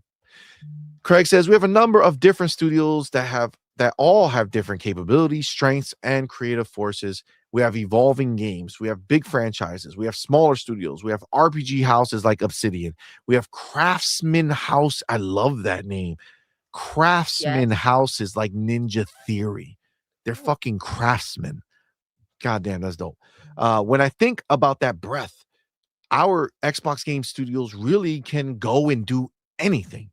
And when I think about our games showing up in different places, I think our set of studios could actually go do a bunch of different things on a bunch of different platforms and just go create a variety of games and experiences for people. We always focus on creativity, always focus on craft. But I think that's it. I'm sorry. I think that it's that eclectic mix of studios and teams that really is the strength of Xbox Game Studios. One that separates us from a lot of other studio groups. Okay, and lastly, do you think we see more State of Decay 3 this year? Oh shit, he threw it in. Craig says, I think the PR in this room will murder me if I give you the answer to that. So here's what I'll say. I have done a number of visits to that studio in the last 6 to 8 months. I have sat and played the game with the team a bunch of times. It's coming on really well. We're very excited about the franchise and its potential. So I will certainly see a lot more of it in the coming year. Is that a good answer to your question, Laughter? Okay, so that makes me feel like that's a 2027 game. Yes, agreed. He is going to be playing more of it. So yeah, That's I think huge, man. we need to wait till next year for that one. That's huge. Oh man, there's a Halo one too. We'll do that for another show. Maybe Tuesday we'll jump in. There's one for Forza that they did, so we'll hop on that. But man, what a fucking that was a great interview. That was a great interview. Yes, great interview. This Craig Duncan dude, he's pretty like legit. him. I do like him. He doesn't really fuck around. He reminds me of Phil, kind of. You know, he's not really a bullshitter, right? Like he just kind of gives you the answers he can give you. He and wants to answer your questions. Yeah, like he's not looking to dance around you. Yeah. You know, he wants to go ahead and fucking and do his thing. A lot of great information here. Hargi, obviously there's a lot that was discussed. Anything that stuck out to you from the interview? And what do you think about, the whole situation that Xbox is in right now and what they're bringing to the table? Yeah, I mean, it's an exciting time if you're at that publishing arm, right? So he just handles like the Xbox Game Studios, Matt Booty's across all of them, right? Activision, Blizzard, Bethesda, all that stuff. But yeah, I mean, that studio still has like a whole bunch of other ones as well, and they're all kind of doing a lot of interesting things. It's too bad on Everwild, right? But that was kind of it just never kind of coalesced, and the initiative just failed. But outside of that, you still have Mojang, which is just continuing to make money for them. You got Double Fine. It's a very exciting studio, right? They do all sorts of quirky things. You've got In Exile with a big game coming up, and obviously you got the mainstays with Halo, Gears, Forza, Fable, and on Obsidian, one of the biggest ones. They just keep pumping out games. It's just got to be exciting times, right? And the things that are interesting is like the ability to take a capability that wasn't available to Double Fine and say, yeah, but we have that at Microsoft, right? So at our Xbox Studios, you can go and get that from somebody else and just take advantage of that capability and bring it into your game. And you can throw something out there that Double Fine on their own may never have been able to do, right? So that just allows them to go make experiences that would have been a bigger challenge for them. That's just like the cool thing that you get when you have a big company like that, if you take advantage of it. And I like that they do that they actually are pushing, hey, this is not about silos. It's not about competing against each other. We're all one big team here, and we need to make sure that we're supporting each other as much as we can. Obviously, given you have your own deadlines and all that's fair. But hey, if you have some expertise to lend, we've already known about like Coalition is helping with all the UE games. That's just been their kind of thing, right? They help out wherever they can. So it just reinforces that that's what's happening there, right? So you know, and combine this with some of the stuff we were hearing about, like Forza Tech, right, where they've been able to port in capabilities that just weren't there, right? Like Forza Tech just didn't have, like, you know, interaction trees for characters. That was all stuff they had to put in there. But you know, they do have those capabilities in other engines, and I'm sure they said, well, hey, maybe we could talk. Like, is there stuff we can take from somewhere else, right? And we haven't even talked about the fact that they own id Tech, right? They have the Call of Duty engine, right? And so Blizzard has their own stuff. Like, there's just so much stuff that they can take advantage of, and put into, you know, all these different you know, experiences. It's cool that they still have a variety of different engine types and different development styles, and this is all what you want to, like, see, right? This is the thriving thing you want to see, where you have small games, you know, mid games and large games, right? They're all in there. There's constant running games as well, right? That's the kind of thing you want to see. Like, any type of game you want to play, they have some answer for you. It's a great you know, story. Like, contrast that to where Ubisoft is, right? Or where PlayStation is, right? Where they, like, basically have become, like, we're doing gas games and we're doing these big epic adventure games. It's like, well, is that all they want? Oh, we have Astrobot. Okay, cool. You know, like that's kind of where they are, right?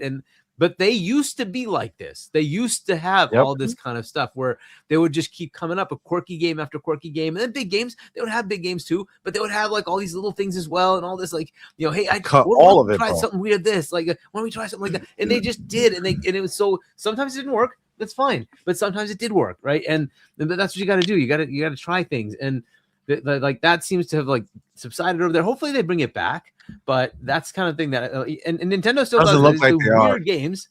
Right, Nintendo does all sorts of weird games, and they do their mainstays, but they do some weird, quirky games as well. But, like, from a publishing arm, this is what I would like to see, right? And thank God they have Game Pass, and that allows them to sort of, like, spread the income, or whatever, however you want to call it, but, like, spread the risk, right, across all these you know, different teams, and allows them to explore, right? Not every game's gonna go, that's fine, but, like, a lot of things do, and like the openness to saying, oh, hey, yeah, that looks cool, yeah, let's try that. Oh, you need help with that? Let's make this happen over here. Like, that team might be able to help you out, whatever, right? Like, bringing in Sea of Thieves, like, say, hey, you know, the Rare team had to come up with something to make that back end. Hey, does that help you, Double Fine? Here, why don't we talk, right? And boom, right there you go, right? So it's a good thing to see, right? So those are the kind of things that are kind of interesting from a company perspective, right? From a you know, everybody who says it is the way that it should be. It should be that way.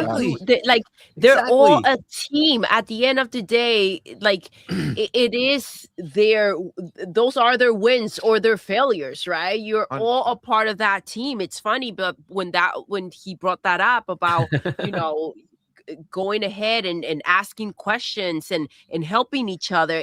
I remember how, you know, the PlayStation Studios, how they kind of don't even share with each other what they're doing, because there's, like, this rivalry that's going on. And, you know, when they go to pitch the games, it has to be, you know, a gas game, or it's not going to get approved. And it's like, to hear this much freedom, especially with the way that the media has tried to kind of portray right? Xbox and the things that they evil do, empire, and the management in there. It is beautiful to hear and to know. And I think that it's an accurate thing when you brought this up, CMoney, the confidence in which these developers are coming out here and speaking about their games. Yeah. It is amazing to know that they are there helping each other. They can speak up and say, I have this idea, and potentially that idea can become something that we play. And that passion will be portrayed, and it's ours to freaking go ahead. And now it's being put on different platforms so more players can enjoy it, and their success can be bigger. It's just, it is amazing to have just what we've known, right? Because we've spoken about this. It's great to hear behind the scenes, kind of like what takes place as well. Yeah, I mean, and like, all the narratives of how it's bad that they bought this one and bad that they bought that one. This just showcases, no, it's great that they have this big coalition of, no pun intended, of studios that can help each other and get across the finish line and make experiences that people can enjoy. And, you know, the amount of games they're now able to deliver every year is just, it's substantial. You know, I've been saying that at some point the industry is just going to have to grapple with the fact that this is the biggest publisher, and they will have to give up on this narrative that Xbox bad. There's just no way around it. You're seeing all these like interviews with all these big publishers out, like the media people, right? That they have to interview these people. There's just no way around it. It is too big. Like games are being bought. People are playing these games. You keep trashing them, they're gonna just walk away from you because like they're like, well, why did you say that was bad? I liked it, right? And eventually that just has to be something they have to reckon with. It's gonna start shifting at some point. It's gonna start shifting. It's also very telling, Harky, on social media. You have like, you gotta remember these games are announced for PlayStation, right? So what happens? PlayStation's Twitter puts these games on their timeline. They announce Fable coming to PlayStation. They announce Kiln coming to PlayStation, right? And the thing is, they don't say Xbox's Fable, Xbox's Kiln, right? They're just the games. And if you go into the comments of those games, you see how quickly that so many people don't even know that Playground Games is an Xbox studio making Fable. They just know the name Playground Games and they're making Fable, but they see something that looks amazing. That is the genius of this, right? Where now you're getting to the point where, just like you said, there's going to be people who are seeing these games and they're going to be like, why aren't you talking about Fable? Fable looks amazing. Why would you not want to show, have an interview on there? Why would you not have to? Dude, yes. Fable had fucking 4 interviews right? from different places, my dude. Like, and it hasn't even come to a release date yet, right? So like, exactly. And once that thing comes out, let's say it's a relatively well-received game, is it possible that we will still see those trolling reviewers that say, oh, it's Xbox, therefore I'm going to give it a 4? I don't know. Like at some point, won't that negatively impact them? Because now you're starting to look at a game that's coming to PlayStation day and date, right? Yep. And are you going to really trash a game that people seem to like enjoy? And it looks pretty good as far as what they're saying so far. Hopefully it lands well, but if that comes out to be, heavily rated by, or well rated by most of the traditional media, but some of these like very PlayStation centric people give it, 2s and 4s and 6s because it's Xbox. At some point, that's just going to start biting them. I think it's going to start biting them.